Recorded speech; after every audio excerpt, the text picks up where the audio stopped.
नमस्कार साथियों।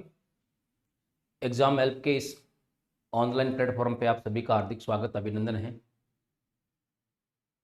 उम्मीद करता हूँ कि जितने भी साइंस सेकंड ग्रेड के अभ्यर्थी हैं उन सब की तैयारी अच्छी चल रही होगी और उनकी तैयारी जो है वो एक अंतिम पड़ाव में है, क्योंकि एग्ज़ाम अब हमसे दूर नहीं है। बहुत कम समय हमारे पास रहा है। तो अब का जो समय है वो है हमारे पास बिल्कुल शिद्दत से सिस्टमेटिक और स्मार्ट तरीके से स्टडी करने का है। इस समय हमारे दिमाग में सबसे ज़्यादा जो है उथल पुथल रहती है कि हम ये भी पढ़ लें वो भी पढ़ लें। तो हमें ज़्यादा दिमाग पे स्ट्रेस न देते हुए बिल्कुल शांत तरीके से कूल माइंड से अपने को हर टॉपिक को बड़े सिस्टम से पढ़ना है और ऑथेंटिक रूप से और बहुत स्टिक पढ़ना है।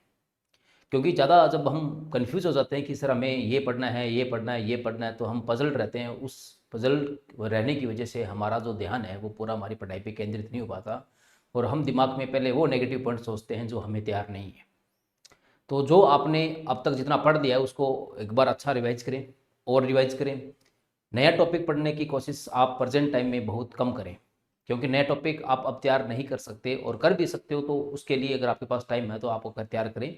लेकिन मेरे हिसाब से अगर आप चाहते हैं कि आपने पीछे वो टॉपिक नहीं पढ़ा है और आप अब स्टार्ट करने की कोशिश कर रहे हैं, तो आप उसके बजाय आपने जो पहले पढ़ रखा है उसको आप रिवाइज करें। एनसीईआरटी सॉल्व करें, एनसीईआरटी के क्वेश्चन सॉल्व करें, प्रीवियस ईयर के क्वेश्चन सॉल्व करें।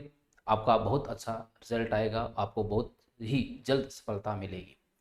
तो आज अपना जो एपिसोड लाइव है वो है हमारा मेगा टेस्ट सीरीज का टेस्ट नंबर 3 का, जो केमिस्ट्री पार्सन पार्ट के जो पर्सनस हैं उनका अपन सॉल्यूशन लेने वाले हैं। और उस सॉल्यूशन में हमारे जो टॉपिक्स थे केमिस्ट्री के आज के टेस्ट के, वो था हमारा स्टेट ऑफ मैटर, जिसमें सॉलिड गैस और लिक्विड, इक्विलिब्रियम जिसमें केमिकल और आयोनिक दोनों हमने समाहित किए हैं, बायोमोलिक्यूल्स, और डी और एफ ब्लॉक। ये एलिमेंट हमारे आज के जो है टेस्ट के थे। और इन्हीं टेस्टों से टॉपिक्स से क्वेश्चन जो है हमने टेस्ट में बनाए हैं वो पूर्णतः एनसीईआरटी बेस्ड है। अभी अपना सोलो करेंगे तब आप देखेंगे। और जितनी भी टेस्ट सीरीज हमारी एग्जाम हेल्प कोचिंग की हुई है वो सारी सारी एनसीईआरटी बेस्ड रही है। तो हमारी जितनी भी टेस्ट सीरीज चल रही है, चाहे 1.0 है, 2.0 है, ये मेगा टेस्ट सीरीज है, उसमें हमने प्रेजेंट टाइम में बहुत एक अच्छा ऑफर दे रखा है।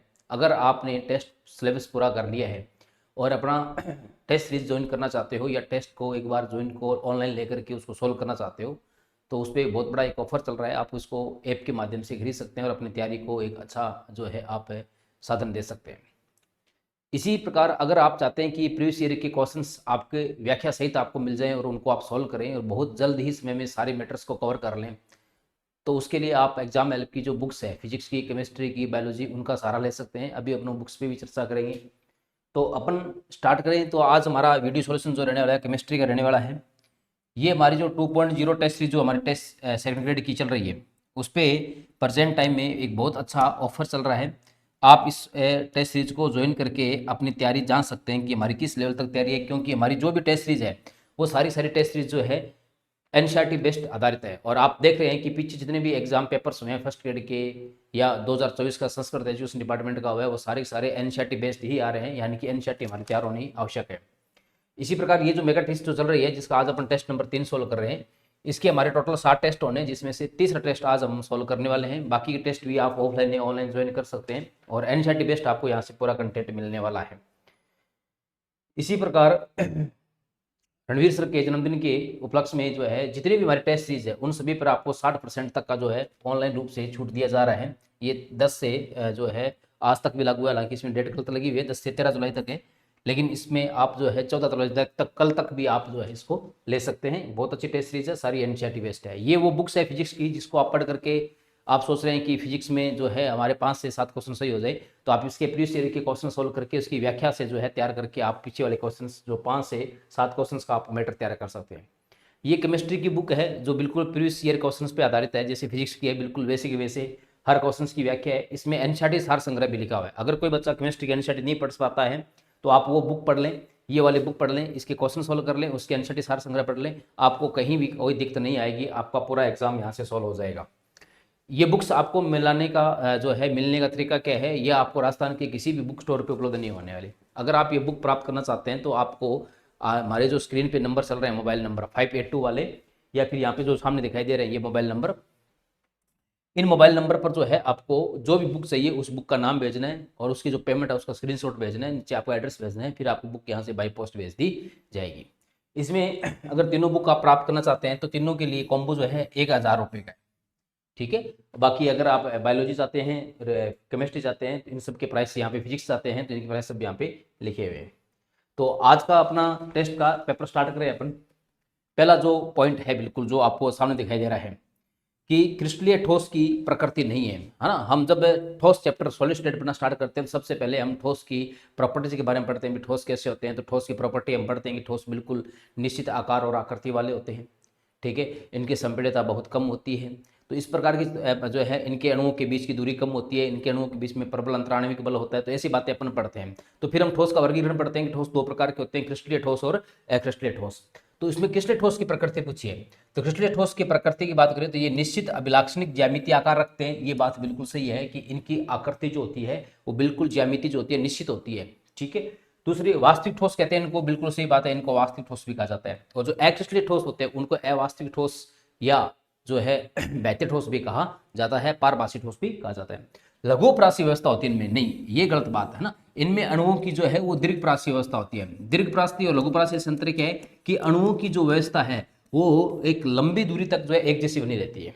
तो ये बात इसमें क्या होगी, गलत होगी। तो आंसर इसका क्या हो जाएगा, सी होगा। ये विषम देशिकता दर्शाते हैं, बिल्कुल सही बात है। जबकि जो आपके अक्रिस्टलीय ठोस होते हैं वो समदेशिकता दर्शाते हैं। तो यहाँ पे आंसर हमारा कौन सा हो जाएगा, सी नंबर आंसर हो जाएगा।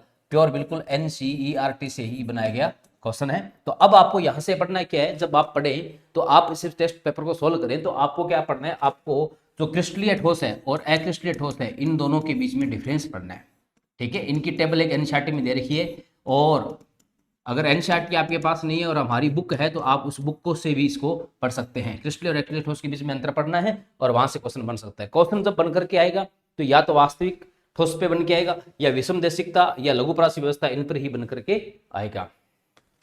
तो ये कंसेप्ट आपको यहां से तैयार करना है। नेक्स्ट क्वेश्चन असमिलित है, ये कुछ ठोस है उनके बारे में बातें कर रखी है, ठीक है।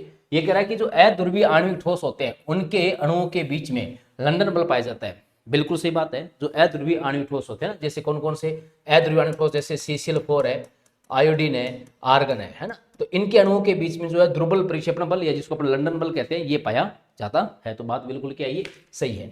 ध्रुवीय आणविक ठोस द्विध्रुव द्विध्रुव अनन्य क्रिया रखते हैं, बिल्कुल सही बात है। ध्रुवीय आणविक ठोस जो होते हैं उनके अणुओं के बीच में द्विध्रुव अनन्य क्रिया पाई जाती है। और ध्रुवीय आणविक ठोस के जो उदाहरण हैं उनकी अगर अपन चर्चा करें तो उसमें देखो कौन कौन से हैं उदाहरण ध्रुवीय आणविक ठोस में। जैसे HCl है, SO2 है, ठीक है ना। इनके एग्जाम्पल भी आपको याद रखने हैं। HCl है, SO2 है, ये ध्रुवीय आणविक ठोस है। इनके अणुओं के बीच में द्विध्रुव जो है अनन्य क्रिया पाई जाती है, ठीक है। नेटवर्क ठोस के उदाहरण ये कह रहा है CCl4 आर्गन है, आयोडीन है, ये गलत बात है ना। नेटवर्क ठोस के उदाहरण जैसे एनसीईआरटी में लिख रखे AlN3 है, सिलिकॉन कार्बाइड है ना। तो ये जो है बहुत कठोर ठोस होते हैं। तो इनके उदाहरण तो आपको जरूर याद करें, ये वेरी वेरी इंपॉर्टेंट है। नेटवर्क ठोस जो है ये एग्जाम के लिए वेरी वेरी इंपॉर्टेंट है, यहाँ से एग्जाम्पल पूछने के बहुत ज्यादा चांसेस है। तो ये गलत कथन कौन सा हो गया, सी हो गया, ठीक है।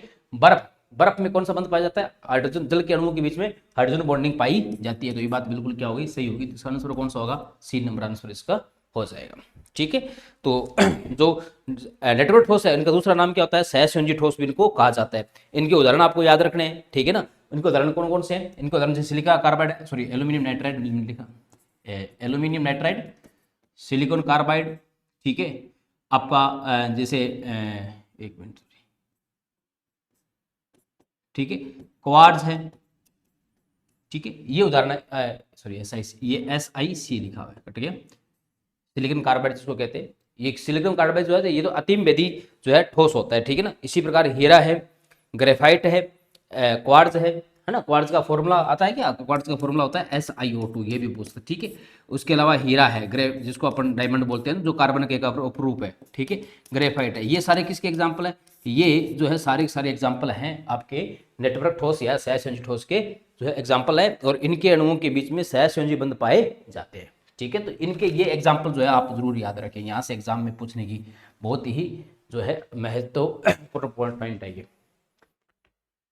नेक्स्ट क्वेश्चन असमिलित है ना। ये एक कोष्टिका के कुछ प्रकार हैं, और एक एक कोशिका के प्रकार से ये प्रश्न जो है एग्जाम में बनता है। हालांकि यहाँ पर तो मैंने एक साथ 4 कोशिकाएं दे रखी है, लेकिन एग्जाम में कई बार क्या करता है, सीधा एक कोशिका के जो है आपको पैरामीटर्स दे देगा और पैरामीटर्स के आधार पर पूछेगा कि ये कौन सी कोशिका है, ठीक है, ऑर्थोरोम्बिक है, ट्राइगोनल है, ट्राइक्लिनिक है या क्यूबिक है, ठीक है। तो ये कह रहा है कि अगर ऑर्थोरोम्बिक विषम लंबा कोशिका के लिए बात करें तो उसमें जो है तीनों लंबाइयां उसके बराबर नहीं होती, उसमें कोण अल्फा बीटा ये और गामा जो है तीनों बराबर होते हैं, प्रत्येक कोण 90 डिग्री का होता है। तो ये बात बिल्कुल सही है कि ये बात किसके लिए सही लागू होती है, ऑर्थोरोम्बिक या विषम लंबाक से जो है इकाई कोष्ठक के लिए लागू होती है, ठीक है। और आप ये भी जानते हैं कि जो ऑर्थोरोम्बिक या विषम लंबाक जो कोशिका होती है उसकी संभव जो संरचनाएं होती है वो सभी प्रकार की होती है, जिसमें प्रिमिटिव है, अंत केंद्रित है, फलक केंद्रित है और अंत्य केंद्रित है। 4 प्रकार की कोशिका प्रदर्शित करती है, यानी कि सर्वाधिक 4 प्रकार की ये क्या करती है जो है आद्य है, अंत केंद्रित, फलक केंद्रित और अंत्य केंद्रित।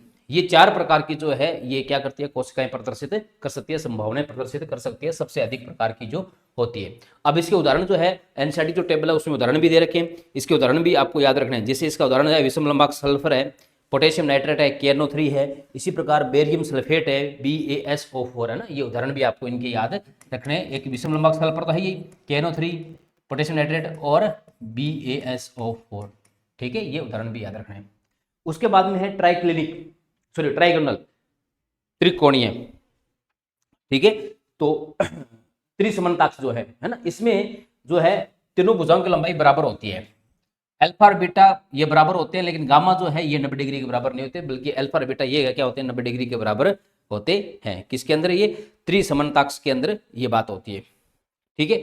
तो जिसमें तीनों पैरामीटर्स यानी कि भुजाओं की लंबाई तीनों है वो बराबर होती है, और जो है अल्फा बीटा कोण गामा कोण बराबर होते हैं, 90 डिग्री के नहीं होते हैं। इसके उदाहरण जो है जैसे कैल्साइट है ना, कैल्शियम कार्बोनेट है, इसके उदाहरण याद रखना, कैल्साइट कैल्शियम कार्बोनेट है इसका उदाहरण एक तो, और एक जो है सिनेबार जिसको जो मर्क्यूरी का क्या है उदाहरण है, ठीक है ना, मर्क्यूरी सल्फाइड जो है सिनेबार, सॉरी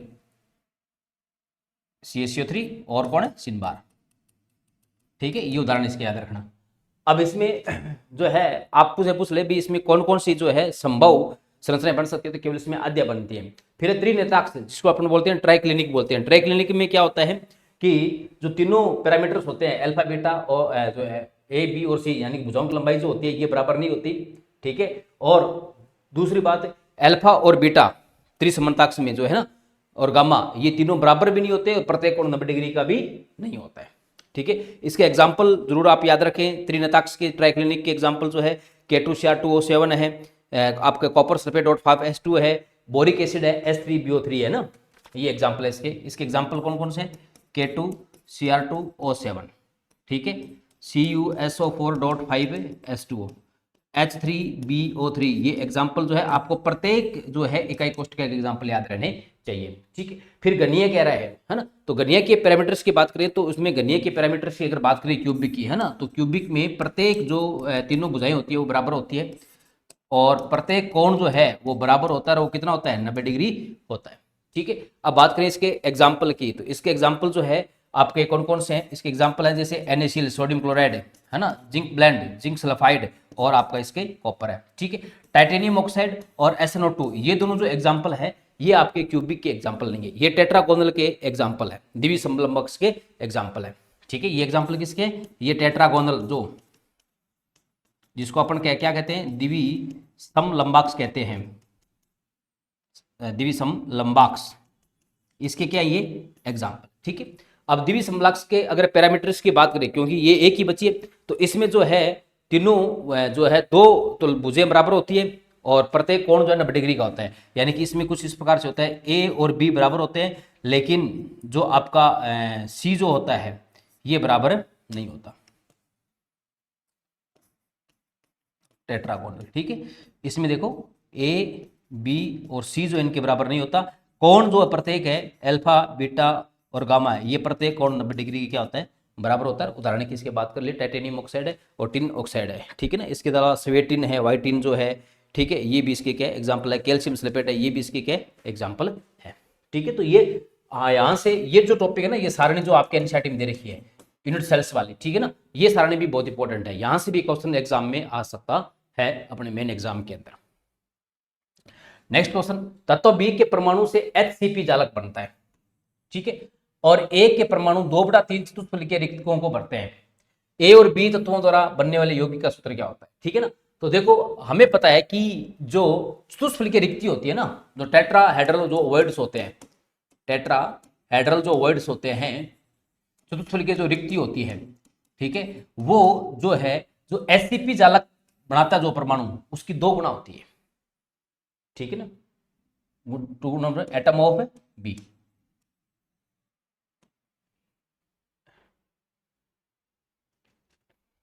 ठीक है, इसकी क्या होती है, 3 गुना होती है, ठीक है ना, एससीपी जो जालक बनाती है उसकी, ठीक है। तो अब यह क्या क्या कह रहा है, ए के परमाणु 2/3 चतुष्फलकीय रिक्तियों को भरते हैं, ठीक है। तो ए और बी का अनुपात पूछा है, तो ए और बी का अनुपात निकालना है, तो ए के क्या है 2/3 परमाणु है ना। तो चतुष्फलकीय जो रिक्ति होगी वो टोटल कितनी होगी, टोटल जो है इसकी 2 गुना होगी। मान लो इसके कितने हैं, 1 है, तो ये क्या आएगा, ये आएगा 4/3 अनुपात 1 है। तो यहाँ पे ए और बी का अगर अनुपात निकालें तो ये क्या आ जाएगा, ये आ जाएगा A4B3। तो आंसर क्या हो जाएगा इसका, 1 नंबर आंसर हो जाएगा। ये भी एनसीईआरटी एग्जाम्पल है, और यहाँ एनसीईआरटी का एक एग्जाम्पल और दे रखा है, वो भी आपको करना चाहिए एक्स और वाई वाला, ठीक है ना। जब आप एनसीईआरटी देखें तो इस एग्जाम्पल को भी आप जरूर सोल्व करें। नेक्स्ट क्वेश्चन, एक्स किरण विवर्तन अध्ययन द्वारा पता चला कि तांबा जो है, ठीक है, 3.608 × 10⁻8 कोष्ठका कोर के साथ, ये कोष्ठका कोर की लंबाई है, इसके साथ एफसीसी एक कोष्ठका के रूप में क्रिस्टलीकृत होता है। एक दूसरे प्रयोग में तांबे का घनत्व तो आपको 8.92 ग्राम प्रति सेंटीमीटर मीटर क्यूब ज्ञात किया गया। तो तांबे के परमाणु द्रव्यमान का आपको क्या करना है, ज्ञात करना है। परमाणु द्रव्यमान बोले तो इसका अपने को क्या निकालना है, अपने को जो है इसका परमाणु द्रव्यमान निकालना है, ठीक है। तो अगर बात करें घनत्व और परमाणु द्रव्यमान के बीच में संबंध क्या होता है, जब हम सॉलिड स्टेट पढ़ते हैं तो डी जो होता है वो बराबर होता है जेड। जेड होते हैं नंबर ऑफ एटम्स, है ना। बीसीसी उसके लिए 2 होता है, एससीसी के लिए 1 होता है, और एफसीसी के लिए 4 होता है, ठीक है। तो जेड इंटू एम, एम मान लो यहाँ पे जो है मोलिकुलर वेट मान लो, या जो है आप उसका परमाणु द्रव्यमान मान लो, ठीक है, अपॉन ए क्या होता है, कोर लंबाई का क्यूब, ठीक है ना, या भुजा की लंबाई का क्यूब, गुणा एन ए, एन ए क्या होता है, नंबर ऑफ अवोगाद्रो संख्या, ठीक है। यहां से हमें क्या निकालना है, हमें हमसे यहां से ये पूछा है, तो ये जो है अणुभार कह दो, या इसको जो है एटॉमिक मास नंबर बोल दो, ये किसके बराबर आएगा, ये बराबर आएगा A cube into N A into D upon किसके बराबर आएगा, जेड के बराबर आएगा, ठीक है। अब इसमें जो है भुजाओं के जो मान दे रखे हैं अपने प्रश्न के अनुसार, ठीक है। जैसे सबसे पहले अगर बात करें, जो भुजा की लंबाई दे रखी है वो कितनी दे रखी है अपने को, ए कितनी दे रखी है, 3.608 गुणा 10⁻8 की क्यूब दे रखी है, ठीक है। एनओ अवगाद्रो संख्या होती है 10⁻23, ठीक है। डी घनत्व है कितना है 8.92 अपॉन जेड, जेड यहाँ पे कौन सी कोशिका दे रखी है आपको, एक कोशिका कौन सी दे रखी है, एफसीसी, एफसीसी के लिए जेड का मान कितना था, प्रभावी परमाणु संख्या कितनी होती है उसमें 4 होती है। जब इन सबको सोल्व करोगे तो आपके पास आएगा 63.1 जो है एएमयू, उसका जो है मास आएगा, एटॉमिक मास है यूनिट। आंसर नंबर क्या हो जाएगा इसका, बी नंबर आंसर हो जाएगा। तो इस फॉर्मूले पर भी न्यूमेरिकल पूछने के बहुत अधिक चांस रहते हैं, ठीक है, ये ध्यान रखना आपने को। फिर उसके बाद में चले अपन नेक्स्ट क्वेश्चन पे। एक तत्व की कोष्ठका की संरचना अतः केंद्रित यानी कि बीसीसी है। कोष्ठका के कोर की लंबाई 288 पिकोमीटर है, तत्व का घनत्व 7.2 ग्राम प्रति सेंटीमीटर क्यूब है। तो ज्ञात कीजिए कि 208 ग्राम तत्व में कितने परमाणु होंगे, ठीक है ना। तो आपको कोर लंबाई दे रखी है, यानी कि आपको दे रखा है ए, ये दे रखा है 288 पिकोमीटर। अगर इसको मीटर में बदलें तो 228 गुणा 288 गुणा 10⁻10 है, ये आ गया आपके मीटर में आ गया, ठीक है। और आपको दे रखा है इसका घनत्व, यानी कि डी दे रखा है, घनत्व का मान कितना दे रखा है 7.2 ग्राम प्रति सेंटीमीटर क्यूब। और आपसे पूछ रहा है कि 208 ग्राम में, ठीक है, 208 ग्राम में इसके कितने जो है टोटल जो है इसके क्या होंगे, परमाणु होंगे, ठीक है। तो अपन क्या करते हैं, पहले अपन ये करते हैं कि अपन ये पता करते हैं कि इसके एक इकाई कोष्ठका की आयतन कितना है ना। एक इकाई कोष्ठका का आयतन निकाल करके भी एक इकाई कोष्ठका कितने आयतन घेरेगी। फिर क्या करेंगे, अपन ये देख लेंगे कि 208 ग्राम जो इकाई कोष्ठका है, ठीक है, 208 ग्राम जो है इसके लिए आयतन कितना आएगा, ठीक है। और उस आयतन में अपन क्या करेंगे, एक इकाई कोष्ठका का आयतन देकर के टोटल इकाई कोष्ठका की संख्या निकाल लेंगे, और फिर उसको क्या करेंगे, उसके आधार से अपन 208 ग्राम में निकाल लेंगे, ठीक है। तो अगर अपन सबसे पहले देखें तो अपन ये देखेंगे तो जो है इकाई कोष्ठका का आयतन की बात करें अपन, सबसे पहले इकाई कोष्ठका का आयतन निकालेंगे अपन, इकाई कोष्ठका का आयतन, ये किसके बराबर होगा, ये जो है भुजा की क्यूब के बराबर होगा। भुजा की क्यूब कितनी है, 288 गुणा 10⁻12 मीटर का क्यूब है। ठीक है, ये आ गया अपने पास में एक इकाई कोष्टिका का आयतन आ गया अपने पास। ठीक है, तो अब अपने पता करते हैं कि ये कह रहे हैं कि 208 ग्राम में कितने परमाणु होंगे। तो अपने ये पहला पता करते हैं कि 208 ग्राम का आयतन कितना है। ठीक है, तो अपने निकालते हैं। ठीक है, 208 ग्राम तत्व का आयतन। ठीक है, भी इसका आयतन कितना है, तत्व का आयतन। ठीक है, तो अपन इसमें जो है आयतन निकाल लेंगे। तो आयतन बराबर क्या होता है, द्रव्यमान बटा विद्रव्य घनत्व बराबर होता है द्रव्यमान बटा आयतन। तो आयतन बराबर क्या होता है, द्रव्यमान बटा घनत्व। द्रव्यमान कितना है इसका, 208 ग्राम है। ठीक है, घनत्व कितना है इसका, 7.2 ग्राम प्रति सेंटीमीटर क्यूब है। ठीक है, तो ये अपने यहां पे इसका रख लिया। ठीक है, अब ये क्या कह रहा है, अब अपन पता करते हैं कि इसमें जो है ये जो आयतन आएगा, ठीक है, इस आयतन में इकाई कोष्टिका कितनी है, इकाई कोष्टिका नंबर ऑफ यूनिट सेल कितनी है।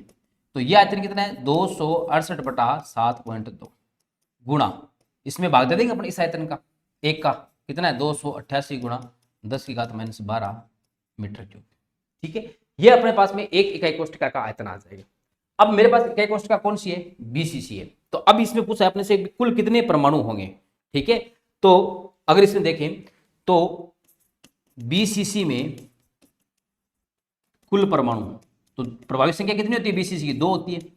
ठीक है, और इकाई कोष्टिका कितनी है, इतनी है, कितनी 268.7.2 गुणा 288 गुणा 10⁻12। ठीक है, ये इसका क्या करना, क्यूब करना पड़ेगा। जब इसको सोल्व करोगे तो आपके पास आंसर आ जाएगा इसका सी नंबर, यानी कि 24.16 गुणा 10⁻23 एटम आ जाएंगे। ठीक है, तो ऐसे प्रश्न अगर एग्जाम में आ जाए तो इनको आपको क्या करना है, सबसे पहले आपको एक इकाई कोष्टिका निकाल करके और आपको जो है टोटल इकाई कोष्टिका निकालनी है, कुल कितनी इसमें आएगी। ठीक है, और वो निकालने के बाद में जैसे मैंने एक इकाई कोष्टिका का आयतन निकाल लिया, फिर मैंने पता करिए कि 208 ग्राम जो तत्व है पूरा, इसका आयतन कितना होगा, और उस आयतन के अंदर ऐसी कितनी इकाई कोष्टिका हो सकती है, तो वो मैंने इसके आधार पर निकाल ली। बीसीसी के लिए 2 हो सकती है। अब मुझे कुल परमाणु के अंदर पूछा है, तो बीसीसी के लिए 2 तो इसको मैंने 2 से क्या कर दिया, गुणा कर दिया। ठीक है, और 2 से गुणा करते ही जो मेरे पास है ये जो इकाई कोष्टिका है, इसको 2 से गुणा करते मेरे पास क्या आ गया, इसके अंदर टोटल परमाणुओं की संख्या आ गई। ठीक है ना, तो ये मेरे पास में आंसर कितना आ गया, 24.16 गुणा 10⁻23 परमाणु इसका आंसर आ गया। ठीक है, तो अब आगे चलें अपन नेक्स्ट क्वेश्चन। जालक जिसमें उच्चतम संकुलन क्षमता है। ठीक है, भी कौन सा जालक है जिसमें उच्चतम संकुलन क्षमता है ना। तो यहाँ पे आपको अलग अलग जालक दे रखे, जैसे HCP दे रखे है। HCP में हमें पता है 74% संकुलन क्षमता होती है, और उसी प्रकार जो BCC होती है उसमें 68% होती है, और SCC में 52.4 होती है ना। इसमें कितनी होती है 74%, इसमें कितनी होती है 68%। ठीक है, और इसमें कितनी होती है 52.4%। तो सबसे अधिक किसमें है, सी में। ठीक है, अब ये क्वेश्चन घूम करके ऐसे भी आपसे पूछा जा सकता है कि किसके अंदर सर्वाधिक रिक्त स्थान है। ठीक है, तो सर्वाधिक रिक्त स्थान तो किसमें आएगा, SCC में आएगा ना। ठीक है, और सबसे कम रिक्त स्थान किसमें आएगा, वो आएगा आपका HCP में, सबसे कम रिक्त स्थान आपका आएगा। ठीक है, तो ये कुछ इस प्रकार के क्वेश्चन वापस घुमा करके पूछ सकता है। ठीक है, या आपको पैकिंग एफिशिएंसी के जो है डिक्रीजिंग ऑर्डर या इंक्रीजिंग ऑर्डर पूछ सकता है ना। डिक्रीजिंग ऑर्डर लेके तो सबसे ज्यादा किसमें, SCP में, उससे कम किसमें, BCC में, उससे कम किसमें, SCC में। ठीक है, तो ये ऑर्डर जैसे फर्स्ट ग्रेड में पूछा था, तो ऐसे ये ऑर्डर भी आपसे पूछ सकता है, ये भी अपने को ध्यान में रखना है। क्वेश्चन नंबर 8, सोना दे रखा आपको, एटॉमिक रेडियस दे रखी है 0.114 नैनोमीटर। फलक केंद्रित एकक कोष्टिका में क्रिस्टलीकृत होता है। कौन सी एकक कोष्टिका में फलक केंद्रित बोले तो FCC में। ठीक है, तो इसकी कोशिका के कोर की लंबाई ज्ञात कीजिए। ठीक है, तो अब आपको जो है प्रत्येक कोशिका के लिए, चाहे वो SCC है, चाहे FCC है, चाहे BCC है, इनके लिए कोर की लंबाई और इनकी जो है त्रिज्या के बीच में आपको संबंध पता होना चाहिए। जैसे बात करें FCC के लिए, तो कोर की लंबाई A और परमाणु त्रिज्या R के बीच में ये संबंध होता है FCC के लिए। बात करें अपन BCC के लिए, है ना, ये सारे संबंध, क्योंकि यहाँ से क्वेश्चन हमारे लैब असिस्टेंट के अंदर भी पूछ सकता है और सेकंड ग्रेड के अंदर भी पूछ सकता है। इसके लिए जो परमाणु त्रिज्या और जो आपकी भुजा की लंबाई के बीच में संबंध होता है वो ये होता है। ठीक है। और बात करें एससीसी के लिए, तो एससीसी के लिए परमाणु त्रिज्या और भुजा की लंबाई के बीच में जो संबंध होता है वो ये होता है कौन सा, ए बराबर क्या होता है, ए बराबर होता है 2r या आर बराबर a/2। ठीक है। अब बात यहाँ पे किसके लिए चल रही है, बात चल रही है एससीसी के लिए। तो एससीसी के लिए क्या है, कोर की लंबाई ज्ञात करनी है, तो ए बराबर किसके होगा 2 रूट इंटू आर। ठीक है, 2 into root 2 into R. R का मान आपको परमाणु त्रिज्या दे रखी है, कितनी दे रखी है 0.144 नैनोमीटर दे रखी है, ये दे रखी है अपने को, बिल्कुल सही बात है। ठीक है, अब इसको सोल्व कर लेते हैं अपन। तो 2 इंटू रूट इसका मान कितना होगा 1.44 होता है लगभग, इंटू 1.44 नैनोमीटर। इसको जो है गुणा करोगे तो आपके पास में ये आएगा आंसर नंबर 1 आ जाएगा, लगभग 0.407 नैनोमीटर आ जाएगा, यानी कि आंसर नंबर इसका 1 हो जाएगा। ठीक है, तो ये तीनों संबंध आपके याद रहने चाहिए, एससीसी के लिए, एफसीसी के लिए, बीसीसी के लिए और ठीक है एससीसी के लिए। ठीक है, ए यहाँ पे क्या है, ए जो है कोर लंबाई बोल दो या भुजा लंबाई बोल दो, ठीक है ना, ध्यान रखना। और आर क्या है, आर जो है परमाणविक त्रिज्या है, एटॉमिक रेडियस है। ठीक है, ये चीज आपको ध्यान में रखनी। नेक्स्ट क्वेश्चन नंबर 9, जितना भी हो एक गुब्बारे में, अब ये गैसीय स्टेट पे क्वेश्चन आ गए, ठीक है ना। तो सेकंड ग्रेड में ठोस अवस्था के अंदर जितने संभावित क्वेश्चन बन सकते थे वो मैंने हमने डाल दिए, फिर भी आपको जो है जैसे कुछ त्रुटि पे क्वेश्चन भी करने हैं, क्या पता एग्जाम में पूछ ले। ठीक है, अर्धचालक में भी पूछ सकता है। जितना भी हो एक गुब्बारे में कमरे के ताप पर हाइड्रोजन गैस भरी जाती है, यदि दाब को 0.2 बार से अधिक कर दिया जाता है तो गुब्बारा फूट जाता है, यानी कि गुब्बारा जो है अधिकतम 0.2 बार तक क्या जो है प्रेशर सहन कर सकता है। ठीक है, यदि एक बार दाब पर गैस 2.27 लीटर आयतन घेरती है, ये गैस की बात हो रही है कि एक बार पर गैस क्या कर रही है 227.27 लीटर आयतन घेरती है, तो कितने आयतन तक गुब्बारे को फैलाया जा सकता है, भी कितना आयतन कर सकते हैं, भी हम इतना ही आयतन करेंगे दाब 0.2 बार तक ही जाए, 0.2 बार से अधिक दाब जाते ही क्या होगा फूट जाएगा। ठीक है, तो अब देखो ये कमरे के ताप पर है, यानी कि बात यहाँ पे क्या है, ताप यहाँ पे क्या है नियत है ना। तो ये बात किस पे हो रही है, ये बात हो रही है स्थिर ताप पर।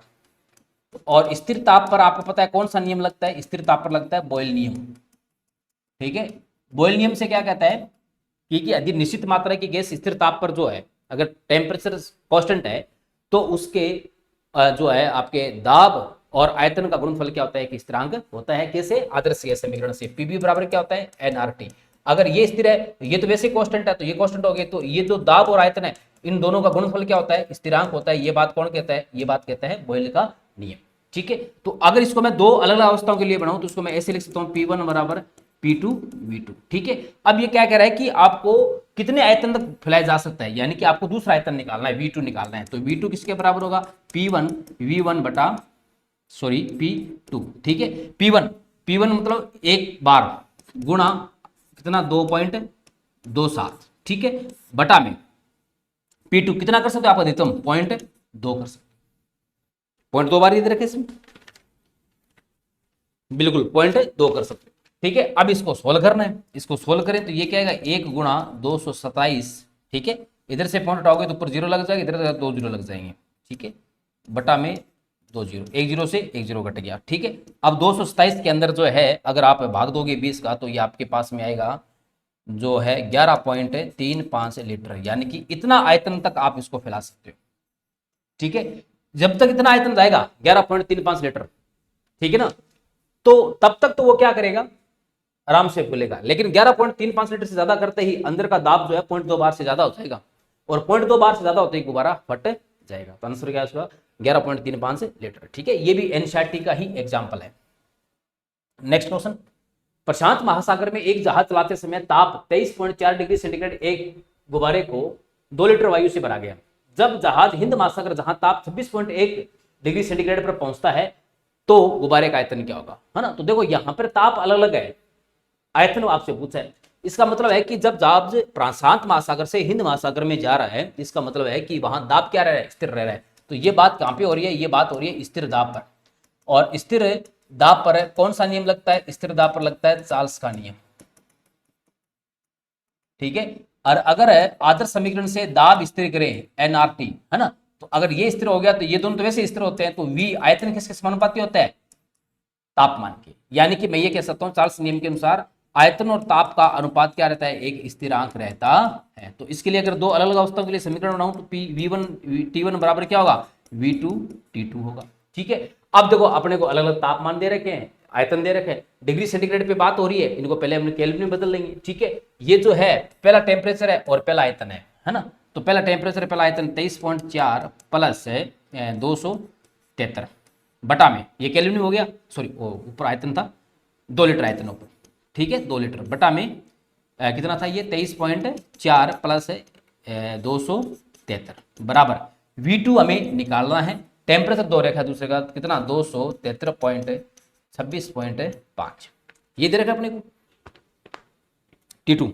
ठीक है, अब इन दोनों को सोल्व करें तो यहां से V2 बराबर क्या आएगा 273.26.5 कितने होगी 273 प्लस 26.5 296.5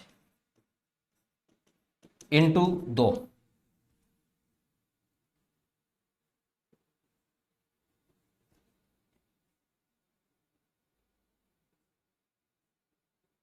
सॉरी 299 ये है ना, ये 99 हाँ 73 और 26 99 सॉरी इंटू 2 बटा में क्या आ जाएगा, ये कितना हो गया ये हो गया 296.4। ठीक है, जब इसको सोल्व करोगे तो ये आपके पास में आएगा 2.018 लीटर, यानी कि आंसर नंबर डी आ जाएगा।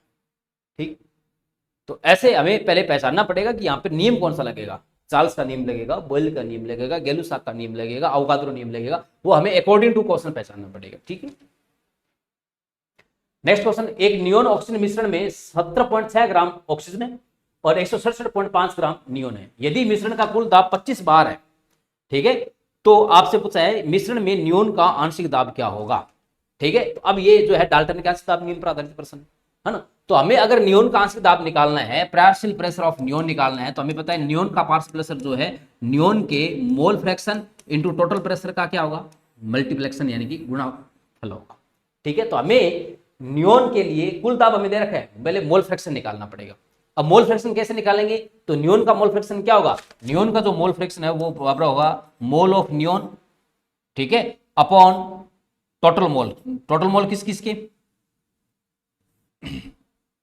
क्या है मोल ऑफ नियोन अपॉन, ठीक है, mole of neon plus mole of oxygen, ठीक है, इनटू क्या हो जाएंगे पीटी।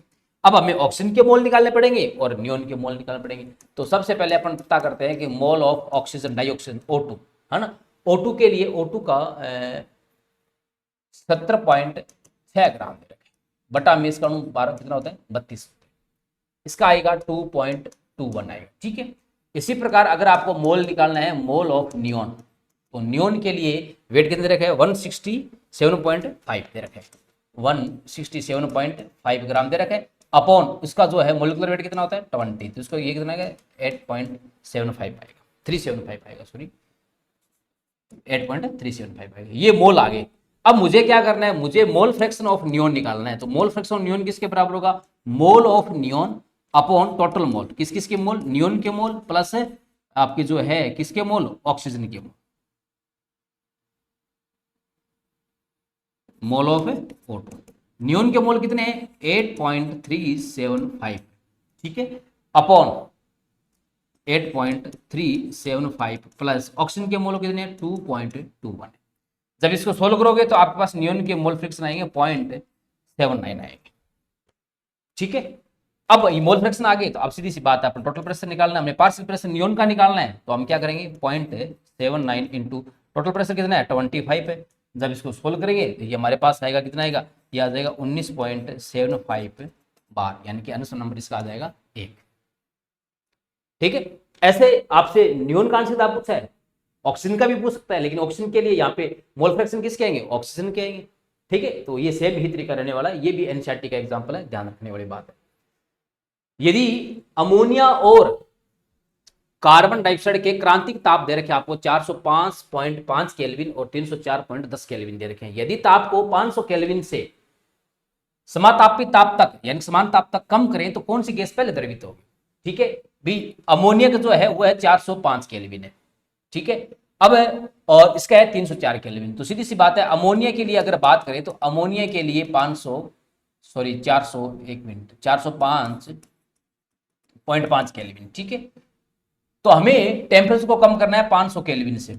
ठीक है, तो अगर देखो अगर मैं इस टाइप से बनाऊं मेरे पास 500 केल्विन टेम्परेचर है, मुझे इसको कम करके लाना है और कम करके मान लो मैं 0 तक लेके आ रहा हूं, तो उसमें 405.5 केल्विन पहले आएगा और जो 304.10 केल्विन है ये बाद में आएगा। जो पहले आएगा उसका द्रवीकरण पहले होगा, और ये किसका है, ये है अमोनिया का, और ये बहुत बाद में आएगा जिसका द्रवीकरण क्या होगा, बाद में होगा। यानी कि जिसका क्रांतिक ताप ज्यादा होगा ना उसका द्रवीकरण पहले होता है और आसानी से होता है। ये क्वेश्चन किस पे आधारित है, ये क्वेश्चन जो है ये आधारित है आपके हेनरी के नियम पर। तो आंसर क्या हो जाएगा इसका, बी नंबर आंसर हो जाएगा क्वेश्चन नंबर 12 का। ठीक है, नेक्स्ट क्वेश्चन, ऐसे कथन है श्यानता द्रवों का अभिलक्षण गुण है। बिल्कुल सी बात है, जब द्रव प्रवाहित होते हैं तो द्रवों की परतों के बीच में घर्षण बल कार्य करता है, या जो नीचे स्थिर परत होती है और ऊपर वाली परत होते हैं उनके बीच में भी घर्षण बल कार्य करता है, और वो घर्षण बल जो है श्यान बल कहलाता है। उस गुण द्रव को क्या कहते हैं, श्यानता कहते हैं। और इसका कारण क्या है, जिसका कारण है अणुओं के बीच में उपस्थित प्रबल अंतराणविक बल है, यानी कि जो अणुओं की अलग परत है उनके बीच में प्रबल अंतराणविक बल के कारण ये श्यानता उत्पन्न होती है। स्तरीय प्रवाह में स्थायी परत से ऊपर की परतों का वेग बढ़ता जाता है ना। जैसे मान लो कोई जो है द्रव प्रवाहित हो रहा है, तो द्रव की जैसे ये पहली परत है, ये दूसरी परत है, ये तीसरी परत है, ये चौथी परत है, तो इस परत का ये जो इसका वेग तो 0 है, इस परत का वेग थोड़ा सा होगा, इसका और ज्यादा होगा, इसका और ज्यादा होगा, इसका और ज्यादा, यानी कि इधर से इधर हम जैसे जैसे जाएंगे वैसे वैसे जो स्तरीय प्रवाह है ना, लेयर जो वेलोसिटी है वो क्या करती जाएगी, बढ़ती जाएगी। तो उसका आंसर ये भी बात क्या है, बिल्कुल सही है, दोनों बातें सही है। श्यानता गुणांक का ऐसा ही मात्रक newton into second into metre प्रति मीटर स्क्वायर है। बिल्कुल सी बात है, ऐसे मात्रक यही होता है श्यानता गुणांक का, आप एनसीईआरटी में निकाल करके देख सकते हैं। बाकी आप इसका फॉर्मूला लगा करके जो है ना, श्यान बल बराबर क्या होता है, श्यान बराबर होता है नीटा A into D Z square upon D X square. ठीक है, इसके अपने बात करें फॉर्मूले की तो एक मिनट में थोड़ा ऐसे सेट कर लेता हूं।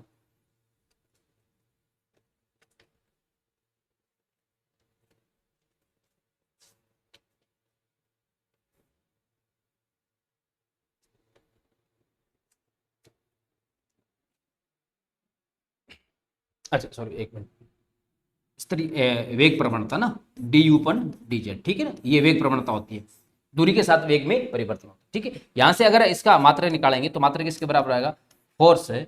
ठीक है, ये इसका जो है बराबर आएगा force into D Z upon D U into A. जब इसको सोल्व करेंगे तो ये आपके पास आ गया न्यूटन इंटू आपका सेकेंड इंटू मीटर माइनस प्रति मीटर स्क्वायर रहेगा। ठीक है, जो एक पाइस की तुल्य है, ये गलत बात है। ठीक है ना, एक जो पाइस होता है उसकी अगर बात करें, एक जो वाइज होता है वो बराबर होता है, ठीक है, वो सीजिस पद्धति का मात्रक होता है, और सीजिस पद्धति में जो एक वाइज होता है वो बराबर होता है 1 ग्राम सेंटीमीटर इनवर्स और सेकंड इनवर्स के बराबर होता है। ठीक है, और अगर इसको केजी में बदला जाए तो ये किसके बराबर होगा, ये 10 की घात -1 केजी मीटर इनवर्स और सेकंड इनवर्स के बराबर। ठीक है, तो एक वाइज का ध्यान रखना है। ठीक है, तो ये बात क्या होगी इसकी, गलत होगी, तो आंसर सी ही क्या हो जाएगा, इसका आंसर हो जाएगा। पृष्ठ तनाव के कारण कांच को गर्म करने पर बने द्रव का किनारा फायर पॉलिशिंग प्रदर्शित करता है ना। जब कांच की छड़ को अगर हम गर्म करते हैं, किनारे गर्म करते हैं, तो जो कांच की छड़ होती है ना उसका किनारा बिल्कुल ऐसा है गोल आकृति ग्रहण कर लेता है और चमकने लगता है बिल्कुल। ठीक है, और इसी चमक को और गोल आकृति ग्रहण करता है, ये तो पृष्ठ तनाव के कारण करता है। ठीक है, और ये जो चमक होती है ना उसमें इसके अंदर एक इसको फायर पॉलिशन यानी कि अग्नि पॉलिश कहा जाता है। ये बात एनसीईआरटी में लिखी हुई है, इसलिए क्वेश्चन बना करके आपको दे दिया है कि बाई चांस अगर पूछ ले कि फायर पॉलिशिंग का कारण क्या है, पृष्ठ तनाव है, बिल्कुल सही है, फायर पॉलिशिंग का कारण क्या है, पृष्ठ तनाव है। तो ये एनसीईआरटी में आप चाहें तो देख सकते हैं जाकर के अपने घर पे, जो आपके पास एनसीईआरटी है उसको आप जरूर देखना कि ये बात लिखी हुई है कि नहीं लिखी हुई है, और लिखी हुई है तो उसका कंसेप्ट क्लियर करना। क्वेश्चन नंबर 14, ऐसे कथन है पृष्ठ तनाव का ऐसा मात्रक न्यूटन इंटू मीटर न्यूटन प्रति मीटर है। बिल्कुल सही है, पृष्ठ तनाव टी किसके बराबर होता है, एकांक लंबाई पर लगने वाला बल। बल का मात्रा क्या होता है न्यूटन, लंबाई का मात्रा क्या होता है मीटर। तो ये बात बिल्कुल क्या सही है। पृष्ठ तनाव के कारण ही वर्षा की बूंद गोलाकार होती है, मरकरी की बूंद गोलाकार होती है। बिल्कुल सही बात है, क्योंकि वो न्यूनतम क्षेत्रफल घेरने का प्रयास करती है ताकि उसकी जो स्थित ऊर्जा कम हो सके, स्थायित्व बढ़ सके। पृष्ठ तनाव का परिणाम द्रव अणुओं के मध्य आकर्षण बलों से स्वतंत्र होता है, ये गलत बात है ना। जो पृष्ठ तनाव का जो परिमाण है यानी कि मान है, वो द्रव के अणुओं के मध्य उपस्थित है बलों से क्या होता है, बलों पर निर्भर करता है। जितना ज्यादा बल होगा पृष्ठ तनाव उतना ज्यादा होगा, जितना बल कम होगा अणुओं के बीच का बल, आकर्षण बल कम होगा, तो पृष्ठ तनाव का मान उतना ही क्या होगा, कम होगा। तो आंसर इसका क्या हो जाएगा, सी नंबर आंसर हो जाएगा। ताप बढ़ना भी पृष्ठ तनाव घटता है, बिल्कुल सही बात है, क्योंकि ताप बढ़ने पर अणुओं के बीच की दूरी बढ़ती है, उनके बीच के आकर्षण बल में कमी होती है, उस वजह से पृष्ठ तनाव भी क्या करता है, घटता है। तो इसका आंसर कौन सा हो जाएगा, सी हो जाएगा। ये भी एनसीईआरटी से ही बनाया गया प्रश्न है। नेक्स्ट क्वेश्चन, 3.32 बार पर 5 डेसीमीटर क्यूब आयतन घेरने वाली 4 मोल गैस का ताप क्या होगा, यदि R बराबर 0.83, 8.83 नहीं है, ये 0.083 है, ठीक है ना, ध्यान रखना इसका। तो गैस का आयतन पूछा है ना, तो आदर्श गैस की समीकरण क्या होती है, पीवी बराबर होती है एनआरटी। आदर्श गैस के लिए बात करें तो आदर्श गैस समीकरण क्या होती है, पीवी बराबर एनआरटी होती है। ये आपके एनसीईआरटी का एक्सरसाइज क्वेश्चन का एक क्वेश्चन है। यहां से आपको टेम्परेचर निकालना, तो वो किसके बराबर रहेगा, पीवी बटा एनआर। पी प्रेशर कितना है, 3.32 है, बार है, ठीक है। आयतन कितना है, 5 डेसीमीटर क्यूब है, ये बार में, ठीक है। अपॉन एन, एन क्या है, मोल कितने हैं, 4 है। और आर, आर गैस की वैल्यू कितनी, 0.83 इंटू बार डेसीमीटर क्यूब प्रति, ठीक है ना, मोल इनवर्स है, ठीक है। अब तो ये भी 4 मोल है, तो मोल से तो मोल कट गया, डेसीमीटर क्यूब से डेसीमीटर कट गया, ये मोल इनवर्स है, ये मोल इसलिए कट गया, ठीक है ना, क्यों मोल ऊपर जाएगा तो मोल से मोल कट जाएगा, बार से बार कट जाएगा। सोल्व करोगे तो आपके पास कितना आएगा, 50 केल्विन आएगा। आंसर नंबर इसका क्या आ जाएगा, बी नंबर आंसर आ जाएगा, ठीक है। सिंपल सा छोटा सा प्रश्न है, एग्जाम में आने के लायक बहुत अच्छा क्वेश्चन है। क्वेश्चन नंबर 16, CO2 और मेथेन के क्रांतिक ताप, ये क्रांतिक ताप है नाम, ठीक है, क्रांतिक ताप क्रमशः 31.1 डिग्री सेंटीग्रेड तथा -81.9 डिग्री सेंटीग्रेड है। इसमें गैस जो प्रबल अंतराणिक बल रखती है, ठीक है। तो अगर अपन क्रांतिक ताप की बात करें, क्रांतिक ताप के फॉर्मूले की बात करें, है ना, तो क्रांतिक ताप का फॉर्मूला होता है TC बराबर होता है 8A/27 RB, ठीक है। ए और बी वान डेर वाल नियतांक होते हैं, जहां ए जो है ये होता है आपके अंतराणु आकर्षण बल की माप होती है, ठीक है। जहां ए का मान ज्यादा होगा तो वहां अंतराणु आकर्षण बल ज्यादा होगा और उस गैस का द्रवीकरण भी उतनी आसानी से होगा। बी आयतन संशोधन होता है, आयतन का परिमाप होता है, अणु के आकार का परिमाप है। अगर बी का मान ज्यादा होगा तो अणु का आकार ज्यादा होगा, आकार ज्यादा होगा तो सीधी सी बात है कि उसका द्रवीकरण आसानी से नहीं होगा, ठीक है। तो ए और बी की प्रॉपर्टी याद होनी चाहिए। ध्यान से देखो, ए जो है वो क्रांतिक ताप के समानुपाती है, यानी जिसका क्रांतिक ताप ज्यादा उसका ए भी ज्यादा है। ए वान डेर वाल नियतांक जो अंतराणु आकर्षण बल को प्रदर्शित करता है, उसकी माप को प्रदर्शित करता है, और ए की माप ज्यादा तो गैस का द्रवीकरण भी क्या होगा, आसानी से होगा। तो सीधी सी बात है, जिसका क्रांतिक ताप ज्यादा उसका ए ज्यादा होगा। तो क्रांतिक ताप ज्यादा किसका, 31.1 डिग्री सेंटीग्रेड, यानी कि CO2 का ज्यादा है, और CO2 का क्रांतिक ताप ज्यादा है तो उसके लिए ए का ज्यादा होगा मान, और ए का मान ज्यादा होगा तो अंतराणु का आकर्षण बल ज्यादा होगा। तो आंसर नंबर कौन सा हो गया, 1 नंबर हो गया, यानी कि ए हो गया, ठीक है।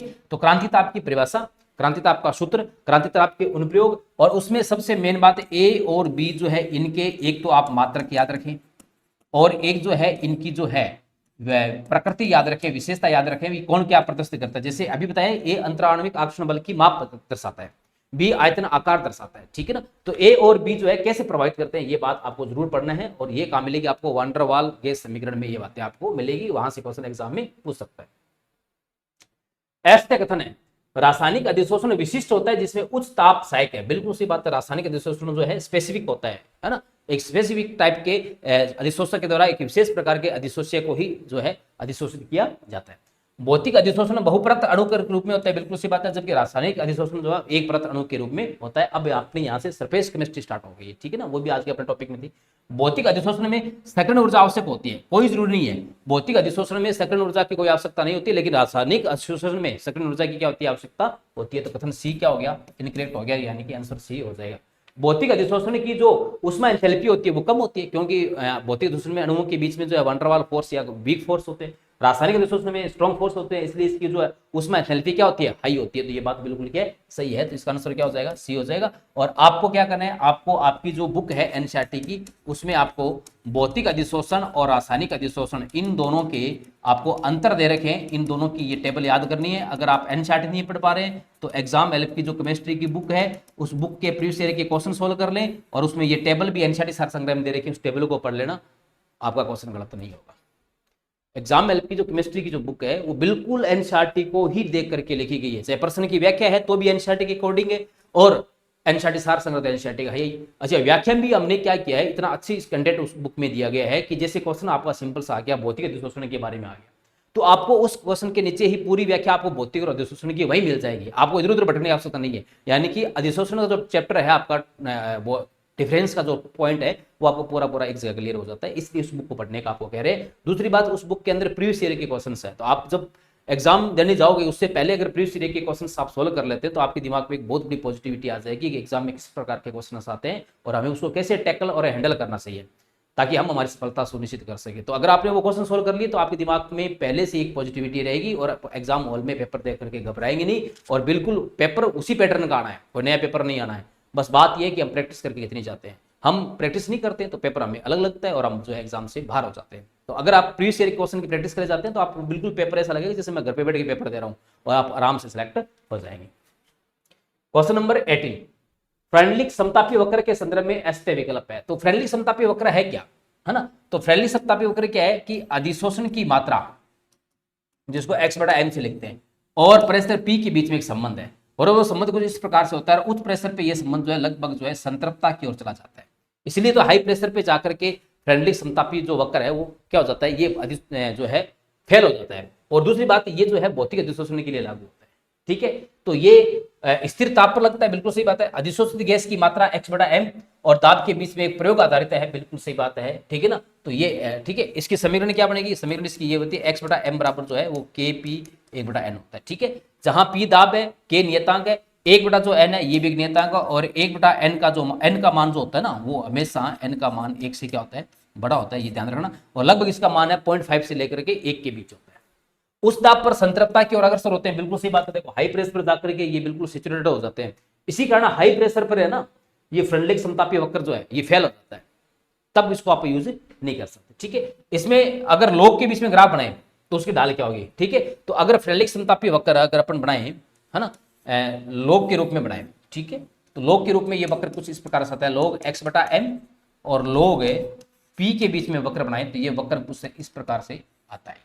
ठीक है, इसकी जो स्लोप होती है, ये स्लोप आपको 1 बटा n के बराबर मिलेगी। ठीक है, और इसका जो ये इंटरसेप्ट अंतःखंड जो होता है ये किसके बराबर होता है, ये लोग p के बराबर होता है। ये बात आपको विशेषता ध्यान रखनी है, इसका किसका अंतःखंड किसके बराबर होता है और इसकी स्लोप क्या होती है, ये सारी बातें आपको यहाँ पे ध्यान रखनी है। ठीक है, और k और n की बात कर रखे अपने स्थिरांक होते हैं जो गैस की प्रकृति और अधिशोषक की प्रकृति दोनों पे निर्भर करते हैं। ठीक है, और अब अगर बात करें हाई प्रेशर पे,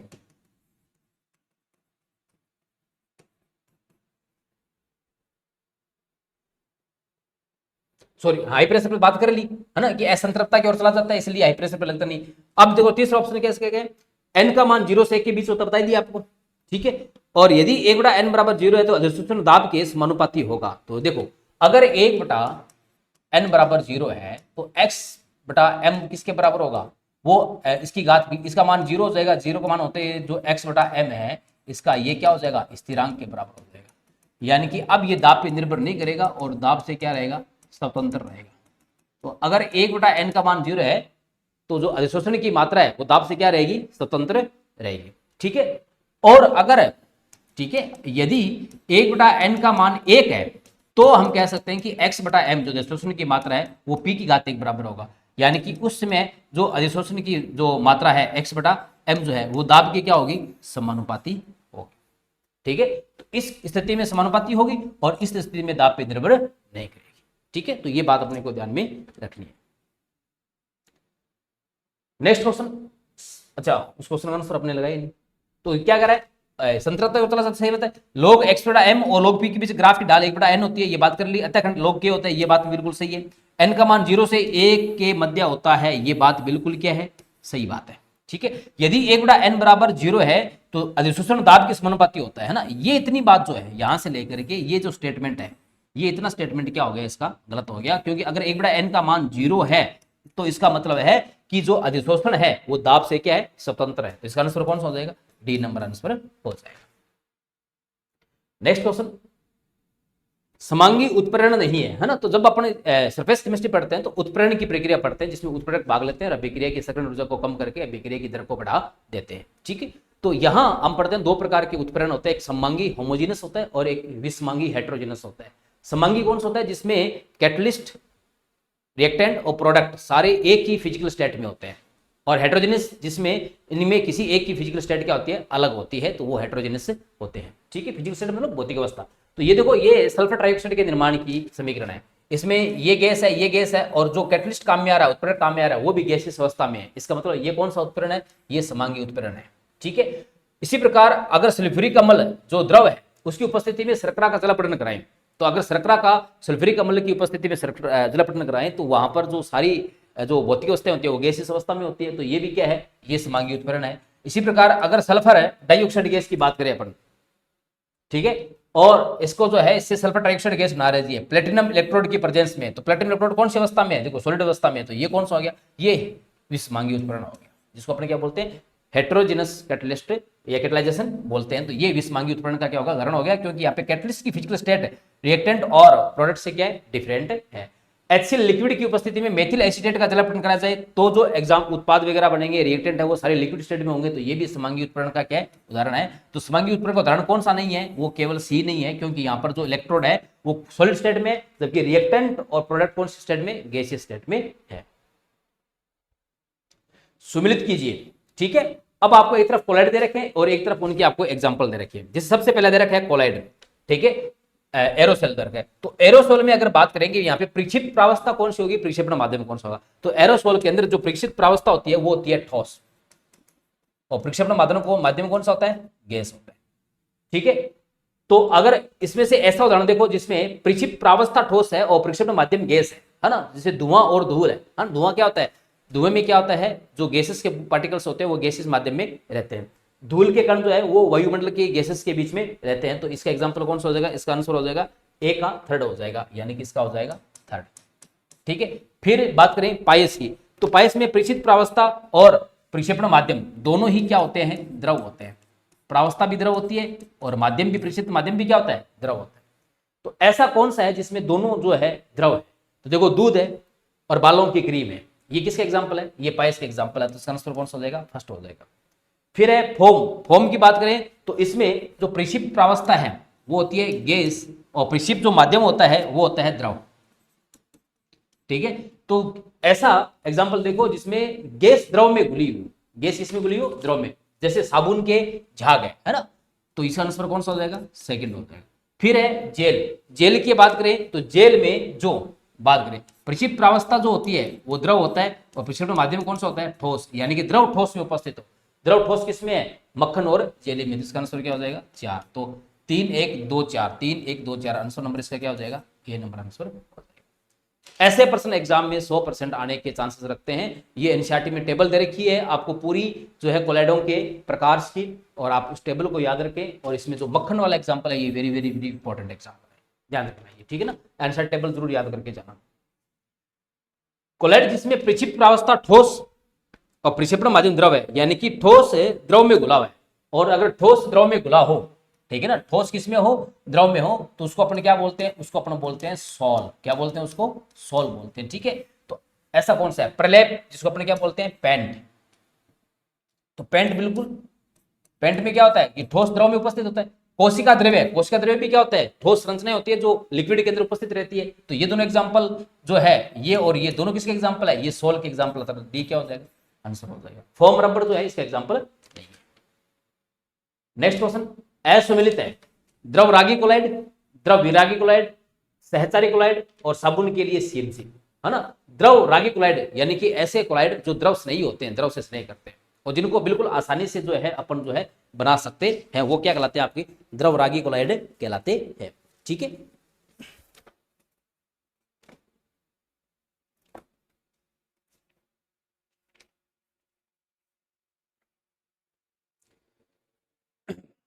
ठीक है, अगर किसी भी पदार्थ को अपन द्रव माध्यम मिलाएं तो द्रव माध्यम मिलाने पर आसानी से प्राप्त हो जाए तो वो द्रव रागी कोलाइड कहलाते हैं। दूसरी बात है, ये जो कोलाइड होते हैं ये स्थायी होते हैं, इनका स्कंदन नहीं किया जा सकता। और दूसरी बात है, तीसरी बात है, ये उत्क्रमणीय सोल भी कहलाते हैं, क्योंकि इनको जो है इनके सोल को प्रक्षेपण माध्यम के साथ मिश्रित करके पुनः भी प्राप्त किया जा सकता है, इसलिए उत्क्रमणीय भी कहलाते हैं। तो आपको द्रव रागी, द्रव विरागी, इनकी एनसीईआरटी से पूरी व्याख्या पढ़नी है। एग्जाम्पल, गोंद, जिलेटिन, स्टार्च, सल्फेट, ये द्रव रागी उदाहरण है, बिल्कुल सही बात है।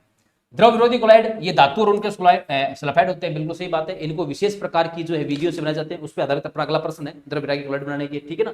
दूसरी बात है कि ये अस्थायी होते हैं, इनका स्कंदन आसानी से किया जा सकता है, और इनसे जो है धातु या जो भी पदार्थ अपने इसमें मिक्स किया था द्रव के अंदर उसको वापस प्राप्त नहीं कर सकते, इसलिए ये अनुत्क्रमणीय होते हैं। ये उत्क्रमणीय होते हैं और ये क्या होते हैं, अनुत्क्रमणीय होते हैं। ये स्थायी होते हैं, ये अस्थायी होते हैं, ठीक है। इनका स्कंदन नहीं किया जा सकता, इनका स्कंदन किया जा सकता है। इनको सामान्य विधि से बना सकते हैं, लेकिन इनको बनाने के लिए विशेष विधि होती है, जैसे ब्रेडिंग आर्क विधि है, है ना, रासायनिक विधि है, पेप्टन विधि है, जो अभी आगे उस पर एक क्वेश्चन मैंने बना रखा है, उस पर बाद में बात करेंगे। सहचारी क्लोराइड, सहचारी क्लोराइड क्या होते हैं, कुछ ऐसे जो है क्लोराइड पदार्थ होते हैं जो कम सांद्रता पर तो प्रबल विद्युत अपडेट होते हैं, कम सांद्रता पे, लेकिन जब बड़ी सांद्रता उनकी हो जाती है तब वो जो है एक बड़ा सा अणु बना लेते हैं जिसको कहते हैं मिसेल कहते हैं, उसके रूप में पाए जाते हैं। तो सहचारी क्लोराइड ये जो है सेलुलोज और नायलॉन नहीं होते, सेलुलोज और नायलॉन है ये तो वृहद बड़े अणु के वृहद आणविक क्लोराइड है ये, ठीक है ना। सेलुलोज और नायलॉन ये तो क्या है, ये तो है वृहद आणविक क्लोराइड है ये, ठीक है ना। ये सहचारी नहीं है। सहचारी का एग्जांपल कौन सा है, सहचारी का एग्जांपल है जैसे मिसेल, और मिसेल जिस ताप पर बनती है उस ताप को क्राफ्ट ताप कहते हैं, और जिस सांद्रता के ऊपर बनती है उसको जो है क्रिटिकल मिसेल कॉन्सेंट्रेशन यानी कि क्रांतिक मिसेल सांद्रता बोलते हैं। और साबुन के लिए सीएमसी का मान 10⁻⁴ से 10⁻³ होता है, ये बात बिल्कुल क्या सही है। तो ये 3 बात सही होगी, और ये सी क्या हो गया, एस टेक्टन हो गया। ये क्वेश्चन सोल्व करने का मतलब है कि अगर आपने इस क्वेश्चन के अकॉर्डिंग एनसीईआरटी की व्याख्या पढ़ ली या हमारी केमिस्ट्री की एग्जाम्पल की बुक पढ़ ली तो आपको कोई भी क्वेश्चन आपका गलत नहीं हो सकता। एग्जाम्पल में क्वेश्चन ध्यान से पूछ सकता है कि इनमें से कौन सा क्लोराइड जो है स्थायी होगा, तो गोंद, जिलेटिन, स्टार्च, रबड़ ये जो है स्थायी होंगे, लेकिन धातु सल्फाइड जो होता है ये अस्थायी होता है, अनुक्रमणीय होता है, स्कंदित हो सकता है, ऊपर वाला स्कंदित नहीं होता है। तो आंसर नंबर इसका क्या हो जाएगा, 3 नंबर हो जाएगा। ये सोल बनाने की विधि अभी अपन बात की थी, है ना। अगर हमें द्रव विरोधी क्लोराइड बनाने हैं तो उसके लिए 3 विधियां, रासायनिक विधि है हमारे सिलेबस में, ब्रेडिंग आर्क विधि है और पेप्टन विधि है। तो ये कह रहा है कि इनमें इनको क्या करना है, अपने को सुमिलित करना है, ठीक है। तो अगर देखो सुमिलित करने की बात करें तो रासायनिक विधि से जैसे देखो सल्फर का सोल बनाना है ना। इसके अलावा एनसीईआरटी के अंदर और भी बहुत सारे एग्जाम्पल दे रखे हैं, है ना। जैसे आपको जो है आर्सेनिक सल्फाइड का सोल बनाना है रासायनिक विधि का, सॉरी इसका सोल बनाना है, आर्सेनिक सल्फाइड का सोल बनाना है, सल्फर का सोल बनाना है, गोल्ड सोल बनाना है। तो गोल्ड सोल बनाने के लिए भी आप जो है इसको यूज कर सकते हो, है ना। इसकी जो रिएक्शन ओरिक क्लोराइड की रिएक्शन जो है फॉर्मेल्डिहाइड के साथ में जल की उपस्थिति में कराई जाती है। ये आपको फेरिक हाइड्रोक्साइड सोल बनाना है, FeOH3 बनाना है, तो ये भी आप रासायनिक विधि से बना सकते हो, ठीक है। तो ये इसका आंसर 2 नंबर हो गया। ब्रेडिंग आग विधि से आप सिल्वर, गोल्ड और प्लेटिनम दोनों का क्या कर सकते हो, सोल बना सकते हो। एनसीईआरटी में दे रखे एग्जांपल ध्यान रखना है, ये इसके एग्जांपल जरूर याद रखना रासायनिक वाले के, ठीक है।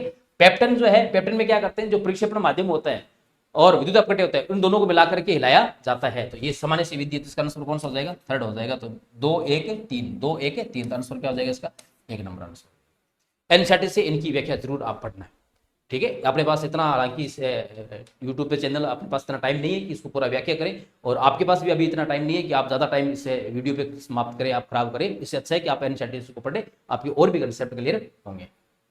नेक्स्ट क्वेश्चन, ऐसे क्या कथन है, कोलाइडी विलयन टिंडल प्रभाव, रंग और ब्राउनिंग गति प्रदर्शित करते हैं। सारे कोलाइडी विलयन के गुण द्रव्य में, बिल्कुल सही बात है। सूक्ष्मतम कण वाले जो कोलाइडी सोल होते हैं जिसमें गोल्ड सोल है उसका रंग लाल होता है, बिल्कुल सही बात है, ये रंग लाल होता है, ध्यान रखना। ये एनसीईआरटी में दे रखा है कि गोल्ड सोल का रंग कैसा होता है, लाल होता है, ये बात बिल्कुल क्या है, सही है।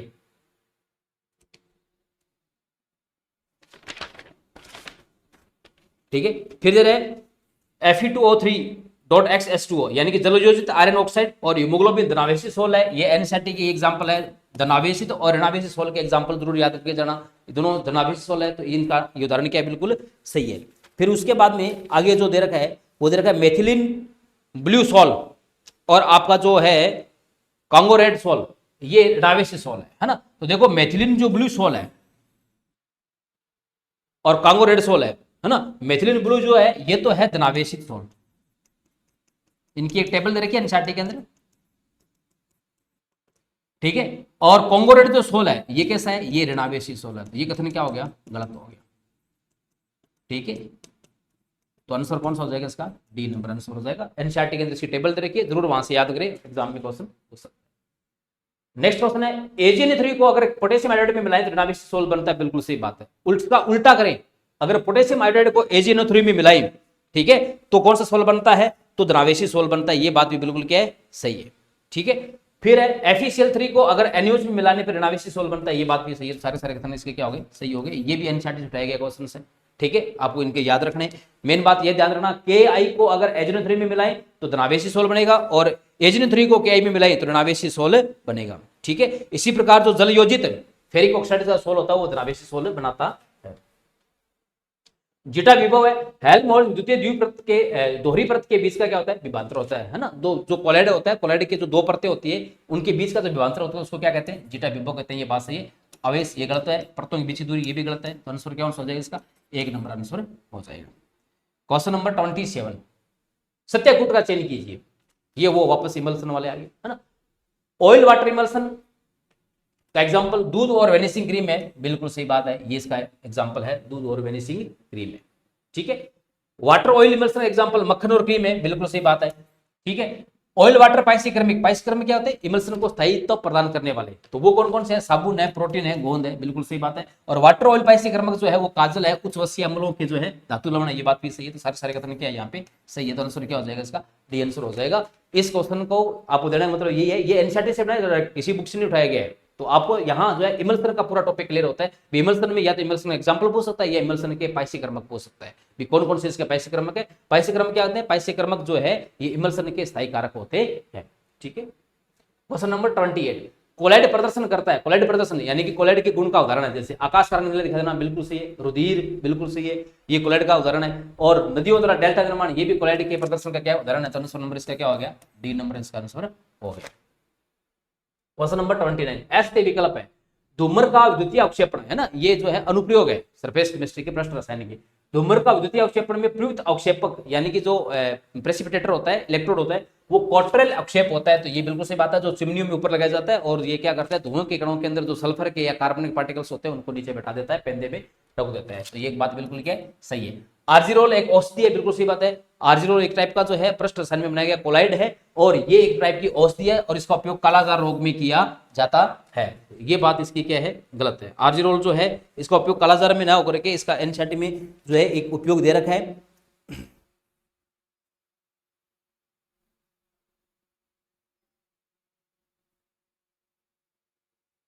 ठीक है। आर्जिरोल जो है ये आई ड्रॉप में काम आती है, यानी कि आंख की बीमारी से संबंधित है। ठीक है। और आर्जिरोल है क्या, आर्जिरोल एक सिल्वर सोल है। तो आपसे ये भी पूछ सकता है सिल्वर सोल का दूसरा नाम क्या है, आर्जिरोल है। जो क्या होता है, ये एक प्रकार का जो है आंख का जो है लोशन होता है। ठीक है। आर्जिरोल क्या होता है, आंख का लोशन होता है। ये एनसीईआरटी में दे रखे हैं, आंख का लोशन होता है ये, है ना। एनसीईआरटी में बिल्कुल लास्ट के अंदर आप जाके देखना, कोलाइडों के अनुप्रयोग दे रखे हैं, वहां आपको दे रखा है ये आंख का लोशन होता है। और ये एक औषधि है, सिल्वर सोल होता है और इसका उपयोग जो है आंख से संबंधित बीमारी में किया जाएगा। बड़े पृष्ठ क्षेत्रफल के कारण कोलाइड औषधि आसानी से स्वांगीकृत होती है, बिल्कुल सही बात है। इनका जो है सरफेस एरिया इफेक्टिव ज्यादा होता है, इसलिए इनको जब हम लेते हैं तो हमारे शरीर में इनका जो है आसानी से डाइजेशन वगैरह होता है और स्वांगीकरण होता है। चर्म शोधन में टेनिन की जगह क्रोमियम लवणों का भी उपयोग किया जा सकता है, बिल्कुल सही बात है। ये सारे कोलाइडों के एग्जाम्पल आता है। आंसर 20 का क्या हो जाएगा, इनकरेक्ट आंसर हो जाएगा। क्वेश्चन नंबर 30, किसका अधिकतम चुंबकीय आघूर्ण है। अब ये डी ब्लॉक पे आ गया है ना। तो चुंबकीय आघूर्ण डी ब्लॉक, अगर चुंबकीय आघूर्ण निकाला जाए तो चुंबकीय आघूर्ण क्या इसके बराबर होता है, n into n plus 2 Bohr magneton, जहां पे n क्या है, n होते हैं अनपेयर्ड इलेक्ट्रॉन। कितने अनपेयर्ड इलेक्ट्रॉन है। ठीक है। अगर इन सब के अंदर इलेक्ट्रॉनिक कॉन्फ़िगरेशन दिखे, जैसे वेनेडियम की बात करें, ठीक है, तो है ना, वेनेडियम जो है ये होता है 3d3 4s2। तो इसमें n पर इलेक्ट्रॉन 2 बचेंगे, क्योंकि जैसे +3 की बात करें तो 2 ये चले जाएंगे और एक यहां चला जाएगा। तो इसमें पीछे क्या बचेगा, इसमें पीछे बचेगा 3d2, इसलिए 2 इलेक्ट्रॉन बचेगी। ठीक है। इसी प्रकार जब Mn+2 का लिखेंगे तो इसमें n पर इलेक्ट्रॉन बचेंगे 5। कोबाल्ट +2 का अगर लिखेंगे तो इसमें n पर इलेक्ट्रॉन बचेंगे 3। और निकल +2 की अगर बात करें तो इसमें n पर इलेक्ट्रॉन बचेंगे 2। निकल +2 के अंदर है ना 2 ही बचेंगे। ठीक है। तो अब देखो सबसे ज्यादा अनपेयर्ड इलेक्ट्रॉन किसमें, Mn+2 में, मैग्नीशियम +2 में, इसलिए इसका मैग्नेटिक मोमेंट या चुंबकीय आघूर्ण क्या होगा, सबसे ज्यादा होगा। तो इसका आंसर क्या हो जाएगा, बी नंबर आंसर हो जाएगा। ठीक है। नेक्स्ट क्वेश्चन है, अंतराकाशीय हाइड्राइड कौन से है ना। तो जो डी ब्लॉक यानी कि संक्रमण जो धातुएं होती है उनकी विशेषता होती है कि ये अपने बड़े आकार के कारण अपनी गुहिकाओं के अंदर छोटे जो अधातु परमाणु होते हैं जैसे हाइड्रोजन सल्फर इनको ग्रहण कर लेती है और एक यौगिक बनाती है जिसको क्या कहते हैं, इंटरस्टिशियल जो है हाइड्राइड या अंतराकाशीय हाइड्राइड बनाती है, जिसमें ये क्या करती है अपनी गुहिकाओं में हाइड्रोजन का अधिशोषण कर लेती है। शायद मैंने पहले सल्फर बोल दिया होगा, गलत है। ठीक है ना। किसका अधिशोषण करती है, ये हाइड्रोजन का करती है, इसलिए क्या बनाती है ये अंतराकाशीय हाइड्राइड। तो अंतराकाशीय हाइड्राइड कौन सी बनाएगी, संक्रमण धातु। संक्रमण धातु यहाँ पे कौन सी है, कॉपर है। तो इसका आंसर कौन सा हो जाएगा, सी नंबर आंसर हो जाएगा। नेक्स्ट क्वेश्चन, क्वेश्चन नंबर 32, कौन सा संक्रमण तत्व नहीं है ना। तो संक्रमण तत्व वो होता है जो परिवर्तनशील ऑक्सीकरण अवस्था प्रदर्शित करता है। लेकिन हमें पता है कि जिंक जो है ना, जिंक जो है ये पूर्ण पूरित विन्यास की वजह से परिवर्तनशील ऑक्सीजन अवस्था प्रदर्शित नहीं करता, इसलिए जिंक, मरकरी और कैडमियम इनको जो है संक्रमण तत्व नहीं माना जाता है। ठीक है ना। इसके अलावा एक संक्रमण तत्व ऐसा भी है जो संक्रमण तत्व भी है लेकिन परिवर्तनशील ऑक्सीजन अवस्था नहीं दर्शाता, वो कौन सा है? वो है स्कैंडियम। स्कैंडियम एक ऐसा एलिमेंट है जो ट्रांजिशन एलिमेंट तो है ही, लेकिन ये जो है चेंजेबल या परिवर्तनशील ऑक्सीजन अवस्था प्रदर्शित नहीं करता है। इसका आंसर कौन सा हो गया? बी नंबर आंसर हो जाएगा। ठीक है। दूसरी बात है, इनमें जो है एक कण एंथैल्पी का कंसेप्ट याद रखना। एक धात्विक बंधन सबसे ज्यादा होता है, उसका कारण है इनमें अयुग्मित इलेक्ट्रॉन की संख्या होनी। कण एंथैल्पी भी आपको याद रखने, क्योंकि कण एंथैल्पी पर अभी तक भी क्वेश्चन नहीं आया है कि किसकी कण एंथैल्पी सर्वाधिक होगी। जिसमें जितने ज्यादा नंबर ऑफ n इलेक्ट्रॉन होंगे उसकी कण एंथैल्पी उतनी ही ज्यादा होगी। ठीक है। समानुपाती किसकी होगी? अयुग्मित इलेक्ट्रॉन की संख्या के समानुपाती होगी। ठीक है। ये हमारे ऐसे क्वेश्चन हमारी पिछली जो टेस्ट सीरीज चली थी टॉपिक वाइज, उसमें सारों में हमने अच्छी तरह क्वेश्चन दे रखे हैं। नेक्स्ट क्वेश्चन, यूरोपियम का इलेक्ट्रॉनिक विन्यास क्या है? तो यूरोपियम की बात करें, यूरोपियम जो है ये हमें पता है कि एक जो है एफ ब्लॉक का एलिमेंट है और इसका इलेक्ट्रॉन विन्यास क्या होता है? 4f76s2 होता है। आंसर नंबर क्या हो जाएगा इसका? डी हो जाएगा। इसी प्रकार गैडोलिनियम का, यूरोपियम का, सीरियम का, इनके आप जरूर आपको इनके इलेक्ट्रॉन विन्यास याद रखने, यहां से क्वेश्चन एग्जाम में इलेक्ट्रॉन विन्यास से संबंधित पूछ सकता है। नेक्स्ट क्वेश्चन, किसकी अधिकतम क्षारकता है? तो अगर बात करें लेंथेनॉइड में, है ना, तो लेंथेनॉइड में अगर अपन आवर्त केंद्रित स्थल लेंथेनॉइड श्रेणी में जाएं, ठीक है, तो अगर लेंथेनम से चले और ल्यूटीशियम तक अगर अपन आए, ठीक है, तो इधर से इधर आने पर लेंथेनॉइड संकुचन के कारण इनकी जो क्षारकता होती है ना, वो क्षारकता में क्या आ जाती है? इनकी कमी आती जाती है। जैसे अगर अपन बात करें, इनकी त्रिज्या जो है लेंथेनॉइड संकुचन के कारण त्रिज्या भी घटती जाती है और क्षारकता में भी कमी आती जाती है। तो इसका आंसर कौन सा हो जाएगा? सर्वाधिक क्षारकता किसकी होगी? लेंथेनम हाइड्रोक्साइड की होगी और सबसे कम किसकी होगी? ल्यूटीशियम हाइड्रोक्साइड की होगी। तो आंसर नंबर इसका क्या हो जाएगा? एक नंबर हो जाएगा, है ना। फर्स्ट ग्रेड के अंदर इसका क्वेश्चन थोड़ा सा घुमा करके पूछा था। क्वेश्चन पूछा था चुंबकीय आघूर्ण की, है ना, सबके La+3 दे रखे, 309 दे रखे थे, है ना, यहाँ से लेके यहाँ तक के 309 दे रखे थे और आपसे पूछा था कि चुंबकीय आघूर्ण का क्रम क्या होगा। तो चुंबकीय आघूर्ण का क्रम जो है नंबर ऑफ n पर इलेक्ट्रॉन के बराबर होगा। सबका इलेक्ट्रॉन विन्यास लिख के देखना है, जिसमें n पर इलेक्ट्रॉन ज्यादा उसका चुंबकीय आघूर्ण ज्यादा, जिसके अंदर n पर इलेक्ट्रॉन कम उसका चुंबकीय आघूर्ण क्या होगा? कम होगा। क्वेश्चन नंबर 35, अनुचुंबकीय, इनमें से कौन सा ऐसा है जो अनुचुंबकीय है? ठीक है। अगर La+3 की बात करें, है ना, तो La+3 के जब इलेक्ट्रॉन विन्यास लिखते हैं तो यहाँ पे आता है 4f0। इसी प्रकार Lu+2 है, यहाँ पर आता है 4f14। तो यहाँ पर तो कोई अयुग्मित इलेक्ट्रॉन है नहीं और अयुग्मित इलेक्ट्रॉन नहीं है, तो ये तो दोनों क्या होंगे? प्रतिचुंबकीय होंगे, यानी कि डायमैग्नेटिक होंगे। ठीक है ना। और Gd+3 की बात करें, ठीक है, अगर यहां अगर देखें गैडोलिनियम का इलेक्ट्रॉन विन्यास क्या होता है? गैडोलिनियम का इलेक्ट्रॉन विन्यास होता है 4f7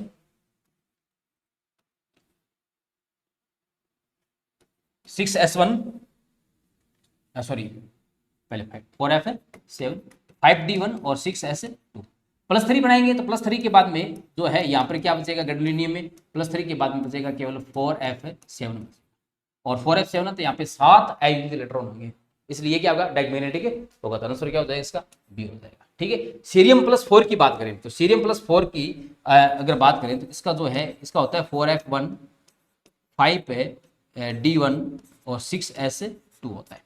ठीक है। तो अगर सीरियम+4 बनाएंगे तो ये सारे क्या हो जाएंगे? खाली हो जाएंगे, कोई अयुग्मित इलेक्ट्रॉन नहीं बचेगा और अयुग्मित इलेक्ट्रॉन नहीं बचेगा तो ये क्या होगा? अनुचुंबकीय, सॉरी प्रतिचुंबकीय होगा। तो यहाँ पे अनुचुंबकीय, है ना, पैरामैग्नेटिक केवल एक होगा, वो गैडोलिनियम+3 होगा। क्वेश्चन नंबर 36, स्थिर आयतन पर अभिक्रिया N2+3s2 2NH3 में साम्य पर निष्क्रिय गैस मिलाने पर क्या प्रभाव पड़ेगा? अगर आप किसी भी, है ना, ये लास्ट तलीय नियम पर आधारित प्रश्न है और इक्विलिब्रियम के क्वेश्चन यहां से स्टार्ट हो चुके हैं। अगर आप साम्य अवस्था में स्थिर आयतन पर कोई भी अक्रिय गैस मिलाते हैं तो साम्य पर कोई प्रभाव नहीं पड़ता है और पूरी पूरी अभिक्रिया क्या रहती है? अपरिवर्तित रहती है। ठीक है। तो ये आप स्थिर आयतन पर बता दिया। अब स्थिर दाब पर अक्रिय गैस मिलाने का क्या प्रभाव होगा, उसके लिए आप एनसीईआरटी में जरूर देखना, वहां से भी क्वेश्चन बन सकता है। नेक्स्ट है, निम्नलिखित में से कौन सी अभिक्रिया कम दाब पर होगी? है ना, जब भी देखो, एक बात सुना मेरी बात, जब भी प्रेशर अगर कम होगा तो प्रेशर अगर कम होगा तो अभिक्रिया जो है, अभिक्रिया वो अधिक आयतन या अपन ऐसे कह सकते हैं अधिक मोल की ओर चल रही होगी। कब? जब दाब क्या होगा? कम होगा। अधिक आयतन या अधिक मोल की ओर क्या कर रही है? वो चल रही होगी। ठीक है। और अगर दाब अधिक है तो फिर अभिक्रिया करेगी कम आयतन या कम मोल की तरफ विस्थापित होगी। ठीक है। तो अब यहां पर देखो आप कहां नंबर ऑफ मोल्स बढ़ रहे हैं, तो देखो यहां पर 4 मोल है, यहां पर 2 है, तो ये तो नहीं बढ़ रहे। यहाँ 2 है, यहाँ 2 है, तो ये भी कम दाब पे नहीं होगी। यहाँ 1 है और यहाँ 2 है, तो इसमें होगी। ट्रांसफर नंबर इसका क्या हो जाएगा? सी हो जाएगा। यहाँ 2 है, यहाँ 2 है, तो 0 होगी। तो इस कंसेप्ट से आप सीधा कर सकते हो, है ना। अधिक दाब के लिए इसका जस्ट उल्टा कंसेप्ट लग जाएगा। क्यों? क्योंकि अगर दाब कम रहेगा तो अगर आयतन आगे खाली पड़ा है, ज्यादा आयतन है, तो अभिक्रिया अपने आप फॉरवर्ड रिएक्शन चलती रहेगी, उत्पाद बनता रहेगा और रिएक्शन जो है फॉरवर्ड रिएक्शन में चलती रहेगी, फॉरवर्ड डायरेक्शन में चलती रहेगी। नेक्स्ट क्वेश्चन, PCl3 के 3 मोल, PCl3 के 3 मोल और Cl2 के 2 मोलों को एक बंद पात्र में मिलाया गया है। यानी कि एक बंद पात्र के अंदर जो है PCl5 का वियोजन हो रहा है कुछ इस प्रकार से, PCl3 प्लस Cl2। इसमें प्रारंभ के अंदर इसके 3 मोल हैं, इसके 2 मोल हैं, और सॉरी इसके भी 3 मोल हैं, और इसके कितने हैं? इसके 2 मोल हैं। ठीक है। यदि साम्य अवस्था पर पात्र में PCl5 के 1.5 मोल है। अब मान लो PCl5 जो है X वियोजित होता है, X मोल वियोजित होता है, तो इसके भी कितने मोल बनेंगे? X बनेंगे, और इसके भी कितने बनेंगे? X बनेंगे। ठीक है। अब ये कह रहा है कि साम्य अवस्था पर भी बात करें एट इक्विलिब्रियम पे, तो साम्य अवस्था पर, ठीक है, प्रश्न क्या कह रहा है? साम्य अवस्था पर PCl5 के 1.5 मोल है, यानी कि 3 - X जो है वो बराबर है 1.5 के। तो हम यहां से X का मान निकाल लेंगे, कितना X वियोजित हो रहा है, तो यहां से X जो है वो कितना आएगा? वो X जो है ये आएगा 1.5, यानी कि 1.5 मोल इसके वियोजित हो गए। अब कह रहा है PCl3 के कितने मोल हो गए साम्य अवस्था पे, है ना। तो साम्य अवस्था पर PCl3 के मोल, तो साम्य अवस्था पर PCl3 के मोल, तो बताओ PCl3 के साम्य अवस्था पर मोल कितने होंगे? 3 + X होंगे, यानी कि 3 + X, और X का मान हमने निकाल रखा है कितना है? 1.5 है, तो कितना हो जाएगा? 4.5। आंसर नंबर इसका बी आ जाएगा। ऐसा प्रश्न संस्कृत एजुकेशन डिपार्टमेंट 2024 का जो पेपर होता है वहां पे एनएन पे आधारित था, एल्फर पे आधारित था, और मैंने इस प्रश्न को मोल के रूप में आपको दे दिया। तो ऐसे प्रश्न की प्रैक्टिस आप जरूर करके जाएंगे, तो आंसर नंबर इसका क्या हो जाएगा? बी नंबर आंसर हो जाएगा। नेक्स्ट क्वेश्चन है, ये आपको अभिक्रिया दे रखी है, इसका साम्य स्थिरांक मान दे रखा है 8। ठीक है। इस अभिक्रिया के लिए HI जो है ये टूट रहा है, ½ H2 + ½ I2, और उसके लिए KC कितना है? 0.8 है। ठीक है, ये दे रखे। अब ये कह रहा है कि आपको जो है ये जो अभिक्रिया है H2 + I2 है, 2HI है ना, इसके लिए आपको क्या निकालना है? KC निकालना है। ठीक है। तो अगर इसके लिए मैं KC लिखूं तो KC इसके बराबर, किसके लिए? इसके लिए क्या आएगा? H2 की पावर 1/2 I2 की पावर 1/2 अपॉन HI। ठीक है। और अगर इसके लिए KC लिखूं, KC डैश किसके बराबर रहेगा? ये बराबर रहेगा HI की पावर स्क्वायर बटा H2 और I2 की कॉन्सेंट्रेशन। ठीक है। अब ध्यान से देखो, ये अभिक्रिया, ये और KC इस KC देखो दोनों एक दूसरे जस्ट क्या है? उल्टे हैं। तो अगर मैं इस KC का स्क्वायर कर दूं, इसका क्या कर दूं? उल्टा करके स्क्वायर कर दूं, यानी कि मैं इसको इस टाइप से लिख दूं, KC का स्क्वायर कर दूं, तो KC का स्क्वायर करने पर क्या ये समीकरण आती है क्या? चेक कर लेते हैं। ठीक है ना। देखो 1/KC, तो KC का मान देखो ये रहा H2, इसको 2 से गुणा करेंगे तो ये हो जाएगा, और इसी प्रकार 1/2 है ना। H2 अगर लिखेंगे, देखो इसको मैं इसको ऐसे लिख सकता हूं 1/2 गुणा 2, इसी प्रकार I2 1/2 गुणा 2, तो ये एक एक हो जाएंगे। ठीक है। फिर इसी प्रकार इस ऊपर जाके HI क्या चला जाएगा? ऊपर चला जाएगा 1 गुणा 2, तो ये क्या हो गया? ये तो हो गया HI का स्क्वायर बटा में H2 की घात 1 हो जाएगी और I2 की घात 1 हो जाएगी, है ना। इसका मतलब कि जो KC डैश है वो 1/KC स्क्वायर के बराबर है, और 1/KC स्क्वायर के अगर बराबर है तो KC का मान कितना है? 8 है, तो 8 स्क्वायर कितनी होगी? 1/64। तो KC डैश जो नया होगा वो कितना होगा? 1/64, यानी कि आंसर नंबर इसका डी हो जाएगा। ठीक है। अब ये प्रश्न आपको ऐसे दे रखा है, और सीधा भी आपसे संबंध पूछ सकता था भी किसके रूप में, है ना। सीधा आपसे ये पूछ सकता था भी जो KC नया KC जो KC डैश है वो KC का वर्ग का व्युत्क्रम है, KC के वर्ग का बराबर है, या KC का 2 गुना है, या KC का आधा है। ठीक है, कैसे भी पूछ सकता था। तो आंसर नंबर इसका क्या हो जाएगा? 4 नंबर हो जाएगा। और ऐसे कह सकते हैं कि जो KC डैश है, नया जो KC है, इसके लिए जो KC है ना, समय संदर्भता समय स्थिरांक है, वो पुराने वाले का क्या है? वर्ग का व्युत्क्रम है। देख लो वर्ग का व्युत्क्रम है कि नहीं? बिल्कुल है ना। क्वेश्चन नंबर 40, निम्न में से कौन सा संयुग्मी अम्ल क्षार है ना। तो जब हम अम्ल क्षार साम्य पढ़ते हैं तो वहां अपन जो है अम्ल क्षार की एक अवधारणा पढ़ते हैं, उस अवधारणा का नाम है ब्रोंस्टेड-लोरी अवधारणा। ब्रोंस्टेड-लोरी अवधारणा, ठीक है। ब्रोंस्टेड-लोरी अवधारणा क्या कहती है कि जो एसिड है, ठीक है, ये प्रोटॉन डोनर होता है, अम्ल जो होता है वो प्रोटॉन दाता होता है, और जो बेस है ये प्रोटॉन डोनर क्या होता है? एक्सेप्टर होता है, प्रोटॉन ग्राही होता है। ठीक है। और अम्ल प्रोटॉन देता है अगर कोई भी एसिड है, ठीक है, अगर एसिड है तो ये अपने में से प्रोटॉन निकालेगा और जो नई स्पीसीज बनेगी इसकी वो उसका क्या होगा, कॉन्जुगेट बेस, ठीक है। इसी प्रकार अगर बेस है वो अगर H+ से रिसीव करेगा तो जो नई स्पीसीज बनेगी वो उसका क्या होगा, कॉन्जुगेट एसिड होगा। और अगर स्ट्रॉन्ग एसिड है तो कॉन्जुगेट बेस वीक होगा, और वीक एसिड है तो कॉन्जुगेट बेस क्या होगा, स्ट्रॉन्ग होगा। अब ये जैसे इसके ऑप्शन गलत कर रखे ना, इसके ऑप्शन गलत कर दिए इन्होंने, ऑप्शन देखना इसके ऑप्शन जो है, एक इसका ये है, दूसरा ऑप्शन NH4Cl और आपका अमोनियम हाइड्रोक्साइड, ठीक है। तीसरा ऑप्शन इसका ये है सल्फ्यूरिक एसिड और HSO4 माइनस। चौथा ऑप्शन इसका ये है कैसियन और हाइड्रोजन साइनाइड, ठीक है। देखो ये एसिड है, ये क्षार है, तो यहां तो है ना। तो अब देखो, तो मतलब अगर एसिड और कॉन्जुगेट बेस में बात करें या बेस और कॉन्जुगेट एसिड में बात करें तो इनमें एक H+ का डिफरेंस होता है।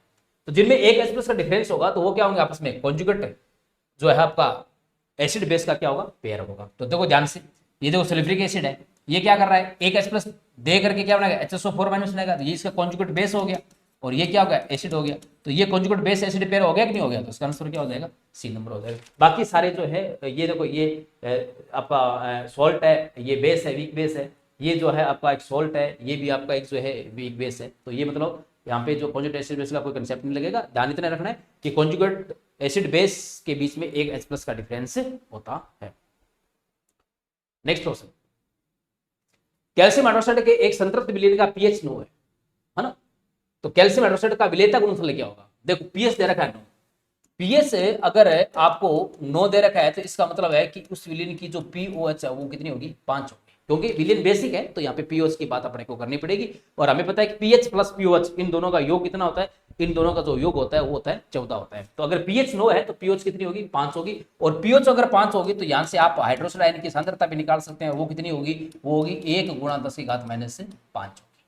ये इसकी क्या होगी, सांद्रता होगी। बात हो रही है ये कैल्शियम हाइड्रोक्साइड के लिए, ये 2 OH की सांद्रता है, ठीक है ना, इस प्रश्न में। तो 1 OH माइनस की सांद्रता कितनी होगी, ये कितनी की सांद्रता है, 2 OH की है, किसके अकॉर्डिंग, ये इस क्वेश्चन के अकॉर्डिंग है ना, क्योंकि कैल्शियम हाइड्रोक्साइड का 1 मोल या एक अणु जब डिसोसिएट होगा तो 2 OH माइनस देगा, 2 OH माइनस की सांद्रता दे रखी है, तो एक की सांद्रता कितनी आएगी, 10⁻⁵ आएगी ये सांद्रता, ठीक है। अब हमसे क्या पूछा है, विलेयता गुणनफल। तो अगर कैल्शियम हाइड्रोक्साइड के लिए विलेयता गुणनफल को लिखें तो ये इस टाइप से डिसोसिएट होगा किसी कैल्शियम +2 के रूप में, और 2 क्या देगा, OH माइनस N।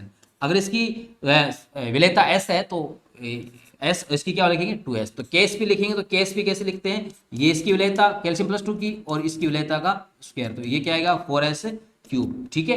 अब 4S, S का मान कितना है, 10⁻⁵ है, सॉरी 10⁻⁵ है बटा 2 का क्या करना पड़ेगा, आपको क्यूब करना पड़ेगा। जब आप इसको सोल्व करोगे तो आपके पास में आएगा ये 0.5, क्योंकि ये तो हो जाएगा आपका कितना हो जाएगा, ये हो जाएगा 4 × 10⁻⁻15 बटा में 8 हो जाएगा। तो इसको इसके भाग दोगे तो ये हो जाएगा 1/2 × 10⁻15 यानी कि 0.5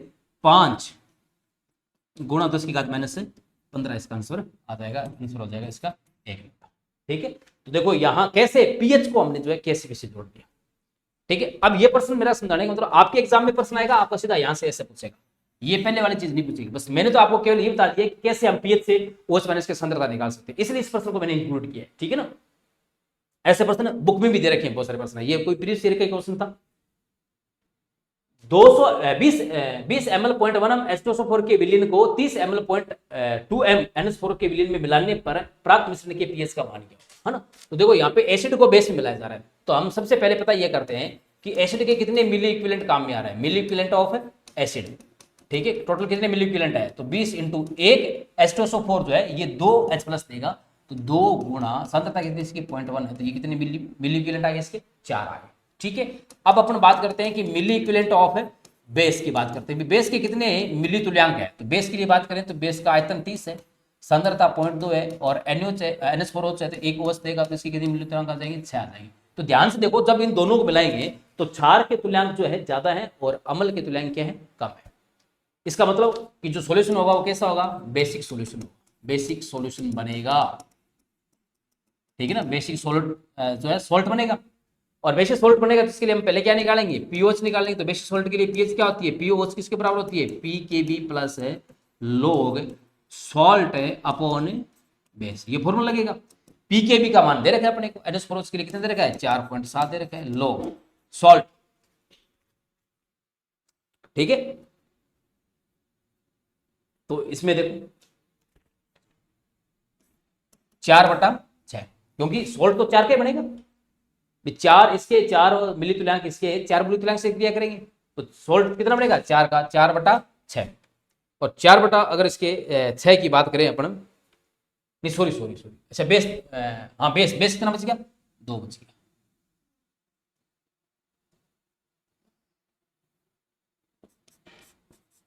चार बटा दो, ठीक। एक बार मैं इस क्वेश्चन के डाटा चेक कर लेता हूँ, कहीं कोई इसमें गड़बड़ तो नहीं हो रही है।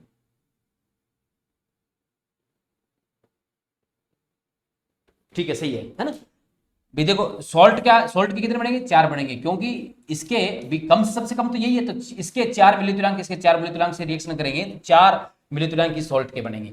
अब उसके बाद में कितने मिली तुल्यांक जो है बेस के बच जाएंगे, 2 बच जाएंगे, तो ये 2 आ गए, ठीक है। तो ये कितना हो जाएगा 4.7 प्लस है लोग 2, और लोग 2 का मान कितना होता है, लोग 2 का मान होता है 0.3010, ये आपके लगभग कितना आ जाएगा, 5 आ जाएगा। तो अगर PaOH 5 आ गई तो pH कितनी आएगी, तो pH हमें पता है POH और pH दोनों का योग कितना होता है, 14 होता है।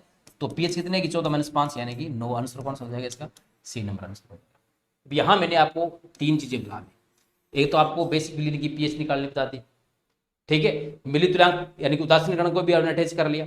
अपने जो क्वेश्चन आएगा वो डायरेक्ट इस फॉर्मूले में क्वेश्चन आएगा, ठीक है।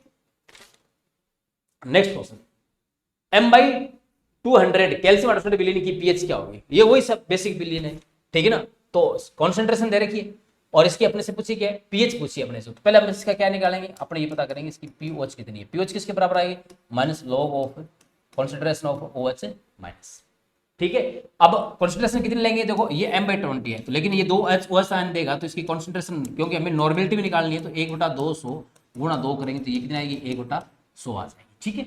तो देखो बराबर माइनस लोग 1/100, इसको मैं ऐसे भी लिख सकता हूँ, माइनस लोग 10 की घात माइनस 2। अब बताइए आपको लोग कैसे लगता है, ये घात आगे ले आएंगे, ये माइनस और ये घात 2 माइनस आगे आगे पीछे, लोग 10 बच गया, लोग 10 का मान कितना होता है, 2 1 होता है। तो इसकी पीओएच कितनी आ गई, पीओएच आ गई इसकी 2, तो पीएच कितनी आएगी, तो पीएच इसकी कितनी आएगी 14 माइनस 2 यानी कि 12 आ जाएगी। आंसर नंबर इसका क्या हो जाएगा, 2 नंबर आंसर हो जाएगा, ठीक है। तो ऐसे सिंपल सिंपल क्वेश्चन एग्जाम में पूछ सकते हैं, बफर पे भी पूछ सकते हैं, बफर का भी ध्यान रखना एग्जाम में, वहां से क्वेश्चन आ सकते हैं। इंसुलिन है, रेशेदार प्रोटीन है, ग्लोबुलर प्रोटीन है, श्रृंखला प्रोटीन है या बेलनाकार प्रोटीन है ना। तो हमें पता है कि इंसुलिन एक टाइप की कैसी प्रोटीन है, ग्लोबुलर प्रोटीन है, ठीक है। इनके एग्जांपल ध्यान रखना, फर्स्ट ग्रेड में भी यहाँ पे एग्जांपल क्वेश्चन पूछा गया था, रेशेदार प्रोटीन के कौन कौन से एग्जांपल है, ग्लोबे उसके जो है आपके ग्लोबुलर प्रोटीन कौन से एग्जांपल है, तो रेशेदार प्रोटीन, ठीक है। इसके एग्जांपल वैसे एनसीईआरटी में दे रखे हैं और अपनी केमिस्ट्री की जो बुक है उसमें भी दे रखे हैं, कौन कौन से हैं इसमें, जैसे क्रिएटिन है, मायोसिन है, कोलेजन है, क्रिएटिन, मायोसिन और आपके कोलेजन, ये रेशेदार प्रोटीन है, ठीक है ना। उसी प्रकार आपसे पूछ ले कि अगर ग्लोबुलर प्रोटीन कौन सी है, ग्लोबुलर प्रोटीन के एग्जांपल है ना, तो जैसे आपके इंसुलिन है,